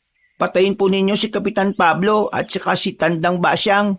Sila ang dahilan ng kaguluhan dito Basta mag-iingat ka huwag kang magpapahuli sa kanila. Bumalik ka kagad dito kung may makuha kang impormasyon para maging ligtas ka. Sige po. Nang makaalis na ang bata, nagpasya na rin sina Julian at Emilita na sundan ng mangkukulam. Dahil alam nilang sa loob ng gubat lang din ang punta ni Tandang Basyang. Minabuti nilang dalawa na umikot na lang para sa bandang likuran ng kasukalan sila dadaan. Nang makarating na sila sa loob ng gubat, hinanap nila ang balete kung saan gumagawa ng ritual ang mangkukulam. Kalaunan, nakita nila ang puno. Pero nagtaka sila kung bakit wala roon na matanda. May baon ng nyug doon na naglalaman ng pinapausok ni Tandang Basyang. Kaya naisip nilang hindi pa nakakalayo ang matanda. Sandali, Julian. Tingnan mo yung puno ng balete, oh. Napakaraming larawan ng nakapako dyan. Oo, nakita ko na yan dati pa. Pero teka, mukhang may bagong larawan ah. Halika, lapitan natin at tingnan natin ang mga yan. Sige, baka hindi natin alam. Nandiyan na pala yung mga larawan natin. Isa naman siya kukuha kung ganun. Yan ang hindi natin alam. Isa-isay na lang natin at nang... Emilita, tingnan mo oh. Mukhang larawan ni na Kapitan Pablo yan ah. Patagal na pala itong nandito. Parang ang bata pa nga niya dito eh. At ang iba pang litratong nandito, mga kasamahan din niya. Ano kaya ang ibig sabihin niyan, Julian? Sa bandang likod ng puno, may mga larawan ding nakasabit. Sige, iisa-isahin ko rin tingnan. At baka may ibang pamilyar sa akin. Tumungo si Julian sa bandang likuran ng puno. Napailing na lang siya nang makitang may iba pang larawan doon. Inisa-isa niyang tingnan ng kada litrato at napamura siya ng malakas sa kanyang nakita. Agad niyang sinabihan si Emilita na lumapit sa kanya at nang matingnan ang mga larawang nakapako sa puno. Nang makalapit na si Emilita kay Julian, itinuro ng lalaki ang mga nakahilerang litrato roon. Hindi, kaya pala pamilyar sa akin na matandang yon. Tingnan mo mga litratong yan. Larawan niya nila lolo at lola, pati mga tiya ko at tiya. Nandyan din yung litrato ni nanay.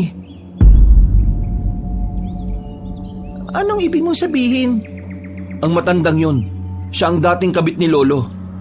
Marami ang mga haka-haka dati na kinulong ang buong pamilya nila at nadami roon si nanay. Ibig mong sabihin, kilala ka na matandang mangkukulam dahil kabit siya ng lolo mo? Hindi ko alam, Emilita. Pero malakas ang kutob ko. Naramdam niyang konektado ko sa mga taong yan. Teka, nandyan din ang litrato ni Lola ah. Ibig sabihin, hindi natural ang sakit ng lola ko. Kinulam siya. Napakawalang niya talaga ng Tandang Basyang na yan ah. Ano kaya ang motibo niya at pinapalis niya tayo sa lugar na ito? Sigurado na may iba siyang pakay. Sigurado na may pinaplano siya. Ano naman kaya ang rason at nandyan ang mga larawan nila Kapitan Pablo? Pati ang mga taga-nayon. Parang nandyan lahat ang mga larawan nila eh oh. Darating ang araw at malalaman din natin yan. Hindi magtatagal, mabubunyag din ang baho na mangkukulam na yan. Pati na mga aswang na narito sa lugar na to. Minabuti nilang halugugin muna ang gubat para hanapin kung saan nagtatago matanda. Nasa kalagitnaan sila ng paglalakad nang makarinig sila ng malakas na sigaw ng bata. Agad nilang naisip si Anton, kaya nagkasundo silang tumungo sa sentro ng nayon. Malapit na sana silang makalabas ng gubat, pero sa hindi nila inaasahan, hinarang sila ni Tandang Basyang. Parehong nagtaka sina Julian at Emilita nang makita niyang nagbabaga mga mata niya at nakabuhaghag ang buhok. Napansin din nilang naglalawa yon habang nakatitig ng mabalasik sa kanila. Ano bang totoong pakay mo sa amin? Matandang mangkukulam? Hindi ka lang pala isang mangkukulam eh. Aswang ka rin pala. Kayo, anong ginagawa nyo rito sa gubat? Hindi pa ba kayo nadadala sa mga ginagawa sa inyo ni Kapitan Pablo? Ikaw ang kumulam kay Lola. Kung hindi dahil sa'yo, hindi siya mamamatay ng ganoong biglaan. Ikaw rin ang trumabaho kina Lolo at sa buong pamilya niya. Kaya pala pamilyar ang mukha mo sa akin eh. Minsan na pala kitang nakita at kasama mo si Lolo. Wala akong pakialam sa kanila. Kung ano man ang nangyari sa kanilang lahat, dapat lang sa kanila yon. Talaga napakademonyo mo. Akala mo, mabait ka dahil sa ipinakita mong pag-aalala sa amin? Pero ngayon, alam na namin ang totoo mong kulay. Mga sagabal sa plano! Pagkasabi ni Tandang Basyang noon, nakita ni Julian na mas naging mabagsik ang mukha niya. Nagbaga ang kanyang mga mata at nagkaroon siya ng pangil. Ang mga kuko niya ay naging mahaba at lalong nagsitayuan ng kanyang buhok. Alam nilang naging aswang ang matanda, kaya inihanda nila ang pinuti nila. Umangil si Tandang Basyang na parang aso at bahagya siyang yumuko. Aswang sa 3:00 ng hapon? Saan ka naman nakakuha ng kapangyarihan mong yan, ha, tanda? Anong akala mo sa akin? Kagaya ni Kapitan Pablo na mahina? Talagang mahina ka. Kung hindi ka mahina, hindi ka aasa sa bangungulam. Ano ba talaga ang pakay mo? At bakit mo ginagawa ang bagay na ito? Sabi mo sa amin, kung gusto mo talaga mabuhay pa ng matagal. Binabantaan mo ba ako? Anong akala mo sa akin, dawag? Walang kakayahan? Ha! Kung wala akong kakayahan, hindi ko magagawang kulamin ang asawa mo kahit pa may pangontra siya. Anong pangontra ang pinagsasabi mo? Huwag ka na magkaila. Unang titig ko pa lang sa'yo. Alam ko na kung ano ang pagkatao niyang mag-asawa. Alam kong may taglay kayong bertud na wala sa karaniwang tao. Bahala ka kung ano man ang iniisip mo. Ngayon, pabayaan niyo kaming makaalis sa gubat na ito at na makauwi na. Anong akala niyo? Basta ko lang kayo papayagan na umalis. Makakalis kayo rito pero lalabanan muna ninyo ako. Kung yan ang gusto mo, pagbibigyan ka namin. Napaangil si Tandang Basyang habang nakatitig sa dalawa. Hinawakan naman ng mahigpit ni Julian ang kanyang pinuti at inihanda para sa anumang gagawin ng mangkukulam na aswang. Sa isang pagkisap na mga mata ni Julian, umatake sa kanila si Tandang Basyang. Nagulat silang dalawa nang biglang dumilim ang paligid. Sinikap nilang igala ang paningin nila, pero wala silang ibang nakita. Napalunok ng laway niya ang lalaki nang may naaninag siyang 2 mapupulang bagay na lumapit sa puno ng balete. Katulad ni Kapitan Pablo, may pagkaduwag din pala ang mangkukulam na yon. Sinabi mo pa, Julian. Sila ang taga dito pero parang bumabahag ang buntot nila sa atin. Pero teka, bakit kaya nagpunta siya sa baleteng yan? Bigla pa siyang naglaho Yan ang hindi natin alam. Ang inaakala ko nga, susugod talaga siya sa atin eh. Yung pala, gagamitin lang niya ang itim niyang kapangyarihan para paglaruan tayo. Baka nga sinusubukan lang niya tayo eh.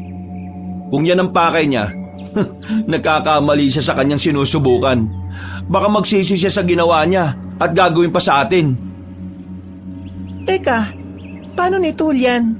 Madilim na ang paligid. Baka maligaw ulit tayo kagaya nung bagong salta pa lang tayo dito. Di mangangapa na muna tayo sa dilim. Kinakailangan makalabas tayo sa gubat na ito at nang mapuntahan natin si Anton. Kung ganon, hanapin natin ang labasan dito. Baka kung ano nang ginagawa nila kay Anton.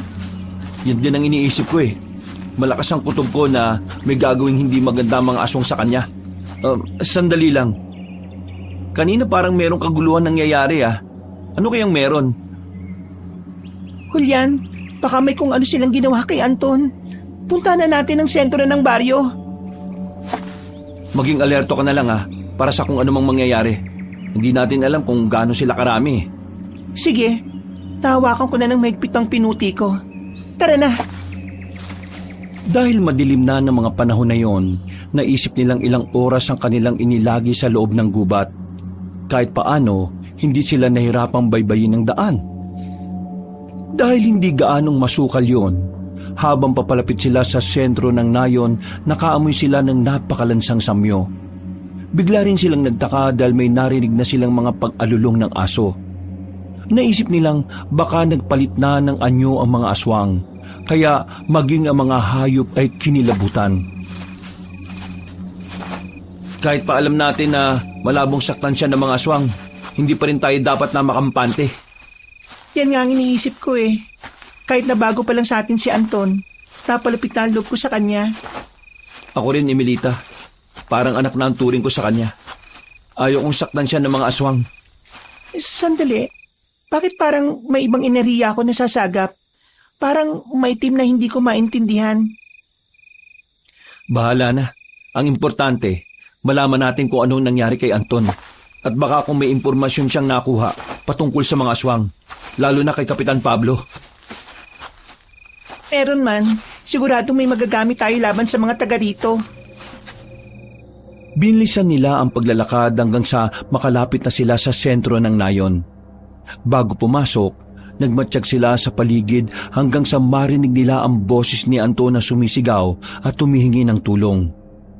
Dahil dito, nagpa siya ang mag-asawa na halugugin ang paligid para malaman kung saan banda ang bata. Nasa kalagitnaan sila ng paghahanap nang makarinig sila ng mga sunod-sunod na yabag. Iginala nilang paningin nila sa paligid hanggang sa may makita silang gumagalaw at patungo sa kanilang direksyon. Mukhang mga aswang na yan.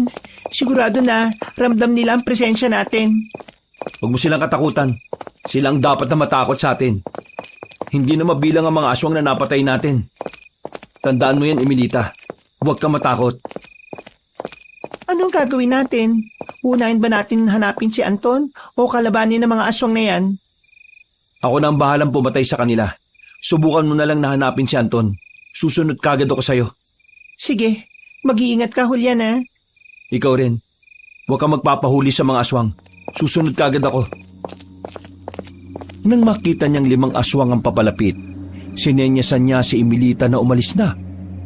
Nang makalis na ang asawa niya, marahan niyang nilapitan ng mga yon. Agad niyang inatake ang 2 nilalang. Napaangil naman ang 3. At nang napabagsak na ni Julian ang 2, umatake ang mga natitirang aswang sa kanya. Nilabanan niya ang mga nilalang hanggang sa mapatay niya sila. Walang ano-ano, nakita niya si Anton na nakagapos. Lalapitan sana niya ang bata pero biglang dumating si Kapitan Pablo. Kasama ang mahigit na 10 mga aswang.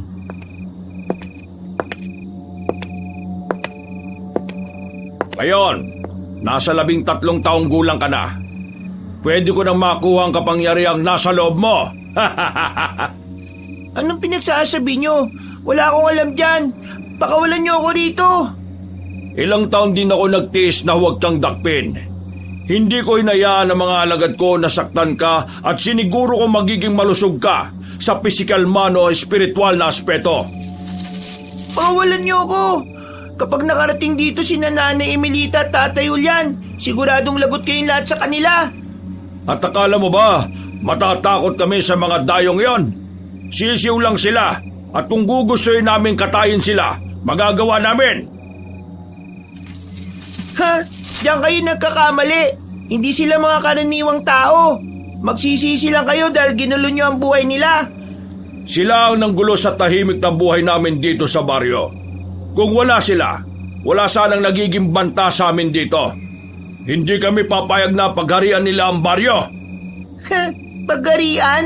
Hindi ba't matagal na kayong pinaghaharian ng matandang mangkukulam? Akala ba ninyo, hindi ko alam ang patungkol sa bagay na yan? Wala kang pakialam. Ang mahalaga sa ngayon, ikaw, kukunin namin ang nasa puso mo. Kahit nung kakapanganak mo pa lang, alam ko na may kakaiba na sa'yo. Alam kong hindi ka totoong anak ng tatay mo dahil nabuntis ang nanay mo kahit na isa pa siyang birhen. At saan nyo naman nakuha ang impormasyon na yan? Nagkakamali ka sa iniisip mo, aswang! Makukumpirma din natin yan kapag natikman ko ng dugo mo. Inilapit ni Kapitan Pablo ang kanyang mukha sa leeg ng bata. Ngumanga siya at ipinakita ang kanyang pangil. Napahawak naman ng maigpit si Julian sa kanyang pinuti. Naisip niyang kapag kinagat ng kapitan si Anton, aatakin niya ito sa katatagain. Nasa ganong kalagayan sila nang biglang dumating ang ibang aswang. May kung ano silang sinabi sa kapitan, kaya ibinaling niya ang kanyang pansin sa kasamahan niya. Napakuyom siya ng kamay niya at napaangil. Kita nyo na, Ikaw ang kapitan ng baryong to pero mas makapangyarihan pa rin sa iyo si Tandang Basyang. Tumahimik ka, bata. Ano ang akala mo? Alam mo na ang lahat ng bagay patungkol sa baryong ito? Opo, hindi ko alam ang patungkol sa baryong ito. Pero alam ko ang patungkol sa inyong dalawa ni Tandang Basyang. Tandang Basyang? Bakit hindi mo siya tawaging Lola Basyang? Hindi ba't magkadugo rin kayo? At para malaman mo, kung hindi dahil sa kanya, matagal ka na naming pinatay. Dahil ano? Natatakot kayo sa kanya? Sa bagay, si Tandang Basyang ang naging rason kung bakit naging aswang kayo. At kapag nakain ko na ang puso mo, sigurado ko na magiging malaya na kami lahat. Ang bertud na nakakulong dyan ang magpapalaya sa amin. Nagkakamali kayo. Akala nyo ba makakalaya kayo mula sa kapangyarihan ng isang burigada? Magiging alipin niya kayo hanggang sa kamatayan ninyo. Wala akong pakialam kung anumang uri ng aswang siya. Kapag nakawala kami sa kapangyarihan niya, sisiguraduhin kong pagpepiestahan namin ang laman loob niya. Yan di ko magagawa nyo. Kahit ilan pa kayo, isang makapangyarihang aswang na may kaalaman sa kanunungang lihim ng kaliwa ang kalaban ninyo. Sigurado ko na kahit demonyo, hindi kayo kayang ipagtanggol. Napailing si Kapitan Pablo dahil sa sinabi ni Anton. Noon din, buong lakas niyang sinuntok sa lalamunan ng bata na naging rason para mawalan niyo ng malay. Pagkatapos nito, inutusan niya ang mga kasama niyang dalhin ang katawan ni Anton. Lalabas na sana si Julian para kumprontahin ng kapitan pero bigla niyang narinig ang sigaw ni Emilita. Walang ano-ano, dumating si Tandang Basyang na nasaan yung aswang. Agad na naisip ni Julian na may kinalaman na mangkukulam sa nangyari sa asawa niya. Kaya napakuyom siya ng kamay. Saan mo dinala ang bata? Alam ko nandito siya. Paano ka naman nakakasiguro, ha? Wala rito ang hinahanap mo. Bumalik ka na lang sa balete na naging tirahan mo. At bakit parang matapang ka pa ngayon? Baka nakakalimutan mo. Isang salita ko lang pwede kayong patayin lahat. Hindi na kami natatakot sa burigadang kagaya mo. Tapos na ang paghahari mo sa amin. At ngayon, kahit na ikamatay naming lahat, wala kaming pakialam. Akin na si Anton at ibibigay ko sa iyo ang dayong babae. Anong pinagsasasabi mo? Ano naman ang magiging halaga ng babaeng yun sa akin? Hindi ko siya mapapakinabangan. Bahala ka kung ano man ang gawin mo sa kanya. Basta ibigay mo sa akin si Anton. Ramdam ko siya rito at alam kong bihag niyo siya. Sabi mo sa akin kung ano ang totoong kahalagahan ng batang yun sa'yo at pakakawalan ko siya. Isa pa, ibibigay ko siya sa'yo kapalit ng kalayaan naming lahat. Hindi ko sasabihin sa'yo. Basta, ibigay niyo lang siya sa akin at nang makaalis na ako dito, palalayain ko na rin kayo sa kapangyarihan ko at mamumuhay kayo nang wala sa kontrol ko. Napaangil si Kapitan Pablo dahil sa sinabi ni Tandang Basyang. Nagalit ang matanda at nagbanta sa kapitan na papatayin niya ang lahat ng mga taga-baryo kapag hindi niya ibinigay si Anton sa kanya.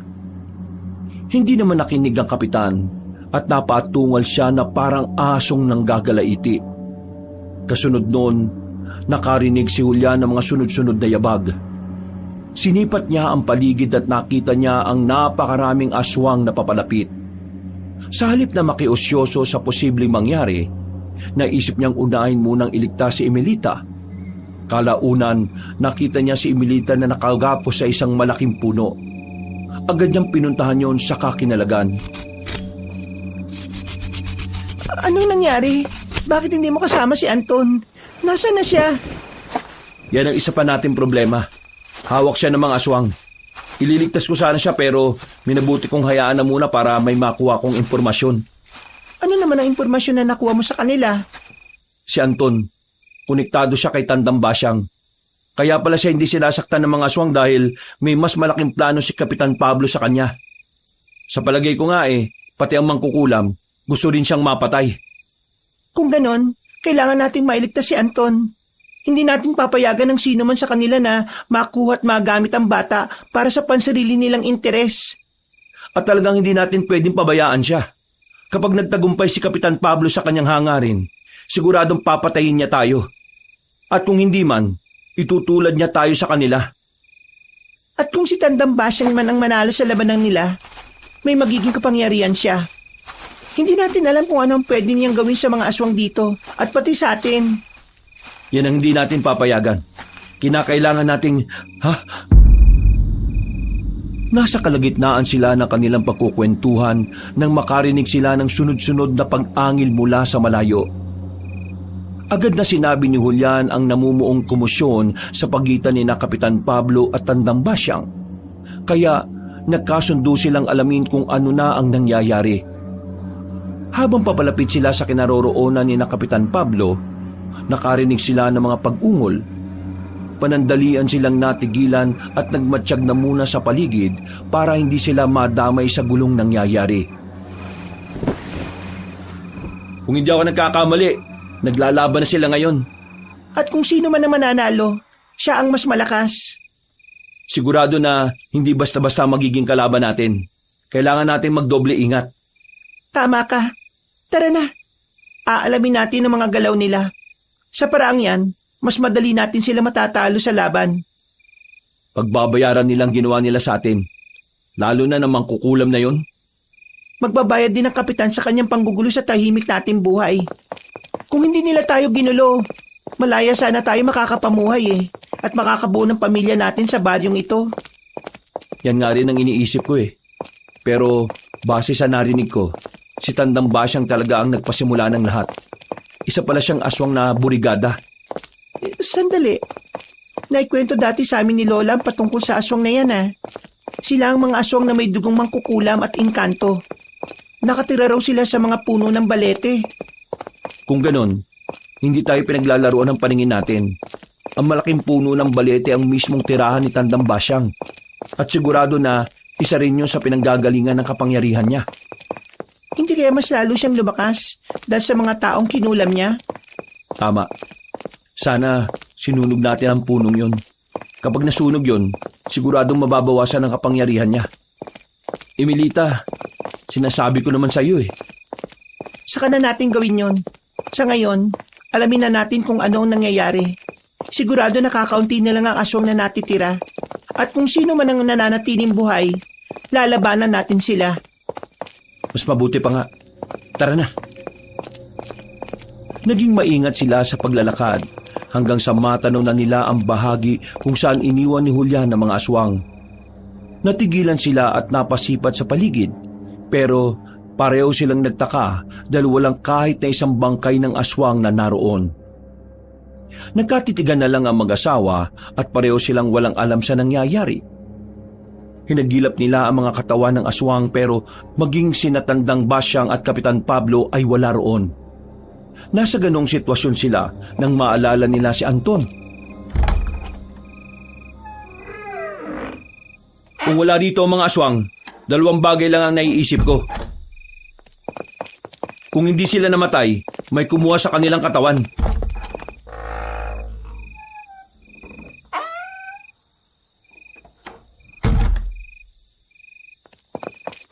Teka, hindi kaya pinatay na ni Kapitan Pablo si Tandang Basyang? Saka dinala sa kung saan? Hindi ko alam. Pero kung tutuusin, mas makapangyarihan sa kanila matandang mangkukulam. Kontrolado nga niya ang mga aswang Pero patatalo naman siya sa dami ng mga aswang na narito Bakit? Lahat ba ng mga taga-baryo nakalaban niya? Kung nakasagupan niya ang lahat ng mga nandito, sigurado matatalo siya. Pero may kalaman siya sa karunungang itim At sigurado magagamit niya yon laban sa mga kalaban niya. Ay nako, hindi tayo magiging sigurado kung dito lang tayo. Mas mabuti sigurong hanapin na muna natin si Anton saka tayo bumalik sa gubat para malaman natin kung anong totoong nangyari. Kung wala rito ang mga aswang, sigurado na nasa gubat sila. Hinalugog nila ang ibang kabahayan doon sa pag-asang makikita nila roon si Anton. Subalit napuntahan na nila ang lahat ng mga kubong naroon pero hindi nila natagpuan kahit anino man lang ng bata. Nasa ganong sitwasyon sila na makarinig sila ng mga pag-angil. Nakaamoy rin sila ng malansang samyo. Kaya naisipan nilang may mga aswang na papalapit sa kanilang pwesto. Sinipat nila na maigi ang paligid hanggang sa makita nilang napakaraming mga nagbabagang mga mata. Sila na yan. Kahit na wala rito si Kapitan Pablo, mga aswang pa rin sila. Kalaban sila na dapat ubusin. Kapag naubos na ang mga aswang na yan, mahahanap na natin si Anton. Nandiyan na sila. Ikaw nang bahala sa mga aswang na nasa bandang kanan at ako naman ang nasa kaliwa. Sige, Julian. Tayo na. Salubungin natin ang mga demonyong yan. Kahit na mabibilis sa mga aswang, mas maliksi naman ang kanilang mga galaw. Habang nakikipaglaban, nag-init ang pakiramdam ni Julian. Kaya alam niyang kargado siya ng bertud na mula sa birang na suot niya. Makaraan lang ang ilang sandali, nagawa nilang mapabagsak ang mga aswang. Lahat sila ay duguan at wala ng buhay. Saktong pagkatapos nilang makipaglaban sa mga aswang, narinig nila ang sigaw ni Anton sa kagubatan.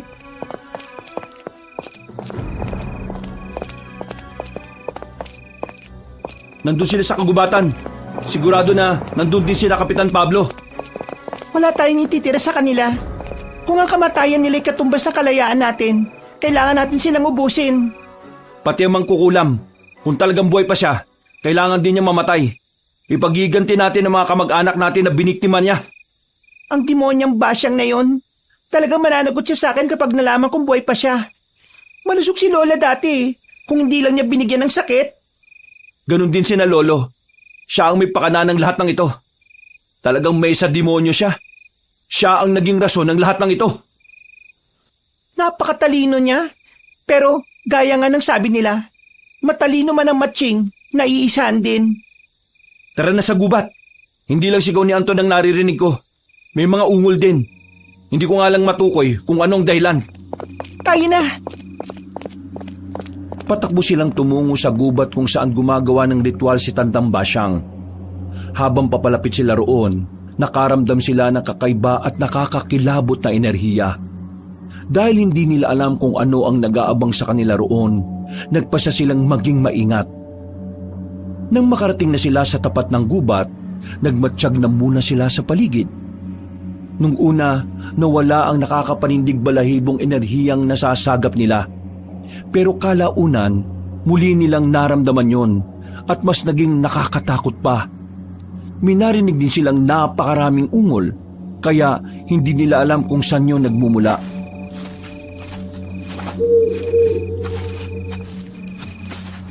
Hindi kaya may amalanhig sa gubat?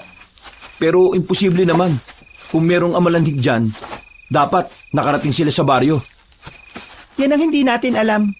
Kontrolado naman kasi ni Tandang Basyang ang gubat. Pati ang mga aswang sa baryo, hindi ba? Kung ganon, baka mangkukulam na yun ang bumuhay sa mga patay na nasa loob ng gubat. Kung totoo man ang hinala natin, sigurado na mas magiging magulo ang pamumuhay natin dito. Sige lang, patatapos din ang lahat ng ito. Kung hindi man ngayong gabi, sa mga susunod na araw. Sana nga, Julian, para makapamuhay tayo ng tahimik kasama si Anton. Magtiwala lang tayo sa Diyos. Siya ang nakakaalam ng lahat. At batid ko na hindi niya tayo pababayaan sa kahit na anumang sitwasyon. Kung ganon, pumasok na tayo sa gubat. Hinihintay na tayo ng mga aswang. Tapusin na natin ang gulong sinimulan nila. Tayo na. Papasok tayo ng buhay sa gubat. Lalabas din tayong buhay. At kasama si Anton. Pagkapasok nila sa gubat, nagtaka sila dahil hindi na malansang samyo ang naamoy nila, kundi amoy ng naaagnas na laman ng kung anumang hayop.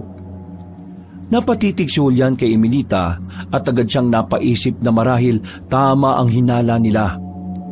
Ang malaking katanungan lang na nasa utak niya ay kung saan ang gagaling ang mga amalanhig. Dahil wala namang libingan sa loob ng gubat, nasa kalagitnaan na sila ng paghahagilap kay Anton nang makarinig sila ng pag-ungol. Iginala ng lalaki ang paningin niya hanggang sa may marinig siyang mga yabag ng paa.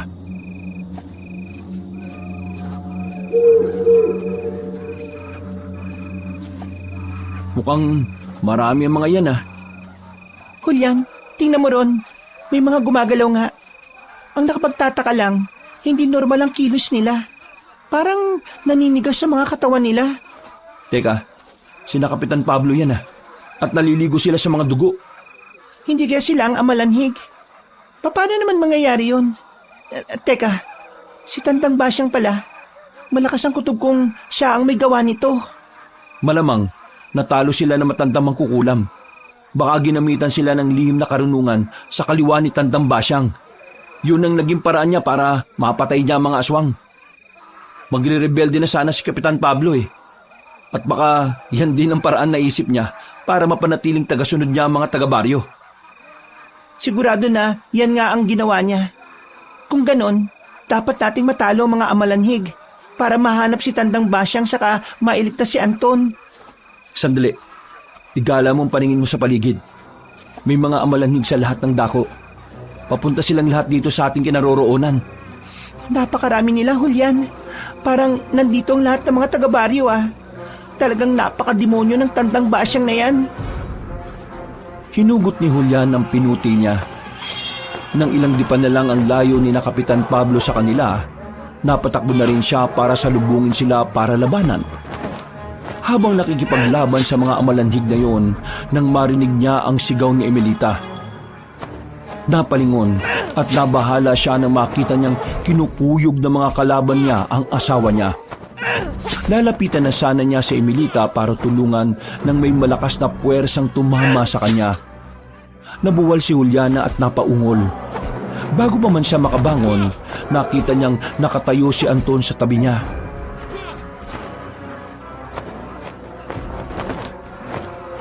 Anton, ano nangyari? Nasaan na si Tandang Basyang? Wala siya rito, Tatay Julian. Nakaalis na po siya. Naiwan na lang dito yung mga amalanhig na yan. Kung ganon, siya ang may pakana ng lahat ng ito? Ginawa niya bang amalanhig ang mga aswang? Opo, dahil alam niyang kapag naging amalanhig na ang mga aswang, hindi na sila makakapanlaban sa kanya at makokontrol na niya sila ng buo.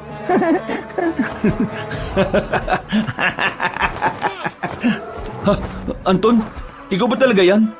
Teka, bakit ka pala nagsinungaling sa akin? Kung nung una pa lang, sinabi mo na ang koneksyon mo kay Tandang Basyang, hindi na sana tayo aabot sa ganitong sitwasyon. Wala ka nang magagawa. Ang balong ito ay para lang kay Tandang Basyang. At ang mga aswang na nakatira rito, nakatanda na sila para maging sunod-sunuran sa kanya. Teka, bakit biglang nag-iba ang boses mo? Bakit para kang naging boses ng matanda? Anong nangyari sa iyo, Anton? Hindi na nagawa pang hintayin ni Julian ang sagot ni Anton sa kanya. Narinig niya ang malakas na pag-ungol ng asawa niya at ang paghingi nito ng tulong. Agad siyang napatayo at nang akmang pupunta na sana niya si Emelita, hinawakan siya ni Anton sa braso. Nagtaka siya dahil napakalakas ng bata. At nang tingnan niya ang mukha nun, napagtanto niyang hindi si Anton ang kaharap niya, kundi si Tandang Basyang na nasa anyo ng aswang na burigada. Tatagayin sana niya ito ng kanyang pinuti, ngunit tinabig yun na matanda. Noon lang din napansin ni Julian na nahubad sa ulo niya ang suot niyang birang. Anong akala mo? Matutulungan mo ang asawa mo? Sige, tingnan mo kung paano siya lapain ng mga amalanhig. Anong ginawa mo sa mga taga-baryo? Ganyan ka na ba kasakim sa kapangyarihan? Pinatay mo na ang mga aswang, pero ginawa mo pa rin sila mga alipin mo? Talagang ganyan ang buhay. Nandito sila sa baryo na sakop ng kapangyarihan ko. Kaya dapat lang na magmasakop din sila. Kami, anong pakay mo sa amin? Wala naman kami kasalanan sa iyo ah. Wala. Pumasok kayo rito. Kaya dapat lang na maging kagaya rin ninyo sila. Pero dahil sa nakaraan ninyong bilang mga manunugis ng aswang, nahihirapan ako sa pagpapasunod sa inyo. Talagang hayop kang matanda ka. Ngayong nasa harapan na kita, may gaganti ko na rin ang pamilya kong pinatay mo gamit ang karunungan mo sa pangungulam. Huwag kang managinip ng gising, Julian. Kahit na ano pa man ang gawin mo, hindi mo na magagawang gumante. Dito kayo mamamatay sa gubat na ito at dito kayo mamubuhay ng masaya. Ikaw lang ang mananatili dito sa gubat. Ikaw lang ang mamamatay dito at sasamahan mo sa hukay ang mga amalanhig na ikaw rin ang may gawa. Ang mga kagaya mo, Ang dami mong satsat! Tapusin na natin ito! Mga amalanhig ka! Patayin niyo ang babaeng yan! Hindi na nakasagot si Julian. Sinakal siya ni Tandang Basyang ng napakahigpit at halos hindi na siya makahinga. Sinikap niyang makalingon sa kinaroroonan ni Emilita at kahit papaano'y nabuhayan siya ng loob ng makitang unti-unting natatalo ng kanyang asawa ang mga amalanhig na nakapaligid sa kanila. Nasa ganung kalagayan sila na makarinig siya ng boses ng bata. Sinipat niya ng maigi ang paligid hanggang sa makita niya si Anton na nakagapo sa puno ng balete. May sigaring malapit sa kanya. Kaya naisip ni Julian na may kung anong ritual na ginagawa ang matandang mangkukulam. Nang mapabagsak ni Emilita ang lahat ng mga amalanhig na kumuyog sa kanya, lumapit siya sa kinaroroonan ni natandang Basyang at Julian. Pakawalan mo ang asawa ko! Ako ang kalabanin mo! Babae sa babae! Ha? Kung wala ngang silbi ang lakas ng asawa mo, bakit ka magtatapang-tapangan para kalabanin ako? Hindi ako nagkukunwaring matapang. Alam kong mahina kang mangkukulam ka. Ang mga taong walang laban lang sa iyo ang pinapatay mo. Pakawalan mo si Julian at ako ang kalabanin mo. Sige, pagbibigyan kita. Kung naging madali sa akin ang patayin ng lola mo, sigurado ako na mas magiging madali kang patayin. Tingnan natin ang ipinagmamalaki mong kapangyarihan, tanda. Ibinalibag ni tandang Basyang si Julian. Napaungol naman ang lalaki dahil sa sama ng pagkakabagsak niya. Hindi agad siya nakagalaw at napatitig siya kina Emilita at tandang Basyang na naglalaban. Habang nanonood siya, lumakas ang kabog ng dibdib niya. Napansin niyang mas maliksi ang aswang na mangkukulam kaya nabahala siya para sa kanyang asawa. Makaraan ng ilang sandali, nabuwal si Emilita at nagawa siyang ibabawan ng burigada. Nung una, hindi niya nagawang igalaw ang katawan niya dahil sa pananakit ng balakang niya. Pero nang lumaon, nakatayo siya at nahanap niya ang kanyang pinuti. Hindi na siya nag-aksaya pa ng panahon at sumugod siya sa dalawa. Pagkalapit niya roon, Papatay mo man ako, pero nasisiguro kung papatayin ka rin ng asawa ko. Ha! Naibalibag ko nga siya ng walang kahirap-hirap. Paano naman niya ako mapapatay? Nagkataon lang na naisan mo siya. Kung minalas ka, sigurado na magiging kapalaran mo rin ang ginawa mo kina Kapitan Pablo. Kahit na, hindi ako magiging kagaya ni Kapitan Pablo. Mga mahihinang uri sila ng aswang. At ako naman, nararapat lang na ituring nilang Diyos. Diyos mong mukha mo! Pakawalan mo asawa ko! Kung talaga matapang ka, ako ang harapin mo! Julian, iligtas mo na lang muna si Anton. Makakaya ko ang aswang na ito. Makakaya? Ha! Umalis ka muna sa ilalim ko bago mo sabihin yan! Hindi! Tutulungan muna kita! Saka na natin iligtas si Anton kapag napatay na natin ang matandang yan. Itong dapat sa mga katulad mo! tatagain sana ni Julian ang aswang na umatake kay Emilita, pero bigo siyang masugatan ng nilalang. Paglingon niya ng aswang na burigada, sinakal siya nito saka ibinalibag. Noon lang napagtanto ng lalaki na naiwan niya ang suot niyang birang kaya nagawa yon ng aswang sa kanya. Napangiti na lang siya nang makita niya kung paano lumapit si Emilita kay Tandang Basyang, saka itinarak ang pinuti nito sa dibdib na matanda. Naaninag naman ni Julian ang birang niya, kaya kinuha niya yon saka tinulungan ng asawa niyang nakikipagpambuno sa burigada. Julian, hindi siya mamamatay kahit pa na ilang beses ko na siyang sinaksak. Anong akala ninyo? Mapapatay niyo ako ng basta-basta? Hindi ako isang karaniwang aswang! Sige, kung hindi man natin siya mapatay, gamit ang mga patalim natin. Halika, tulungan mo ako at dadalhin natin siya sa puno ng balete. At gagawin natin sa kanya? Saka ko di papaliwanag. Kalad ka rin na muna natin siya patungo sa puno. Tara na! Sige, Julian. Pakawalan niya ako. Akala niyo magiging madali ang lahat para sa inyo. Nagkakamali kayo. Huwag ka naman laban. Sumama ka na lang sa amin ng... Aray ko! Anong ginawa mo? Tandang Basyang! Ang ulo ko! Aray! Emilita, huwag kang panghinaan ng loob. Kahit na anong gawin niya sa atin, kailangan natin siya madala sa puno. Hindi pa ba ninyo ako makakawalan? Pasasabugin ko ang utak ninyo! Kinabahan si Julian dahil sa sinabi namang kukulam. Subalit kahit na ganoon, ipinagpatuloy nila ang paglalakad sa kanya hanggang sa makarating sila sa tapat ng puno ng balete kung saan nakagapo si Anton. Itinulak nila ang matanda at napasubsob ito sa lupa.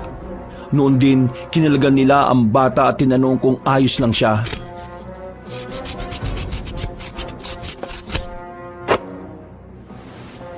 Ayos lang po ako. Ang importante sa ngayon, mapatay na ang matandang yan. Matagal ding nagtiis ang pamilya ko eh. Alam kong siya ang nag-utos kina Kapitan Pablo para patayin sila. Ngayon, makakaganti na rin ako. Hala, sige. Igapos natin ang matandang yan sa puno at sunugin ang buhay. Kung tamang iniisip ko, ang tirahan niya mismo ang pinagmumulan ng kapangyarihan niya.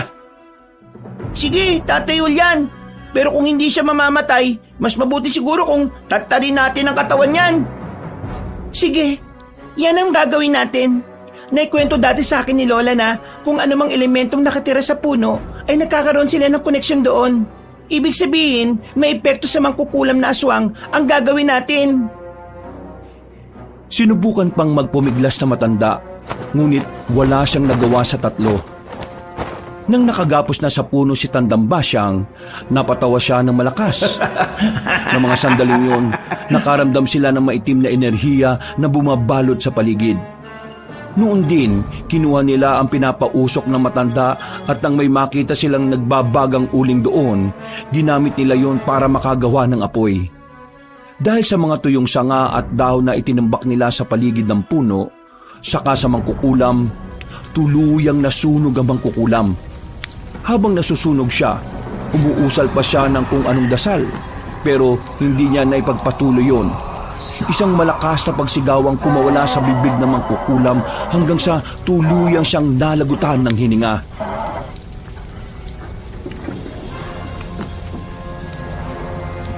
Ngayon, sigurado na tayo mamamatay ng matandang mangkukulam na yan.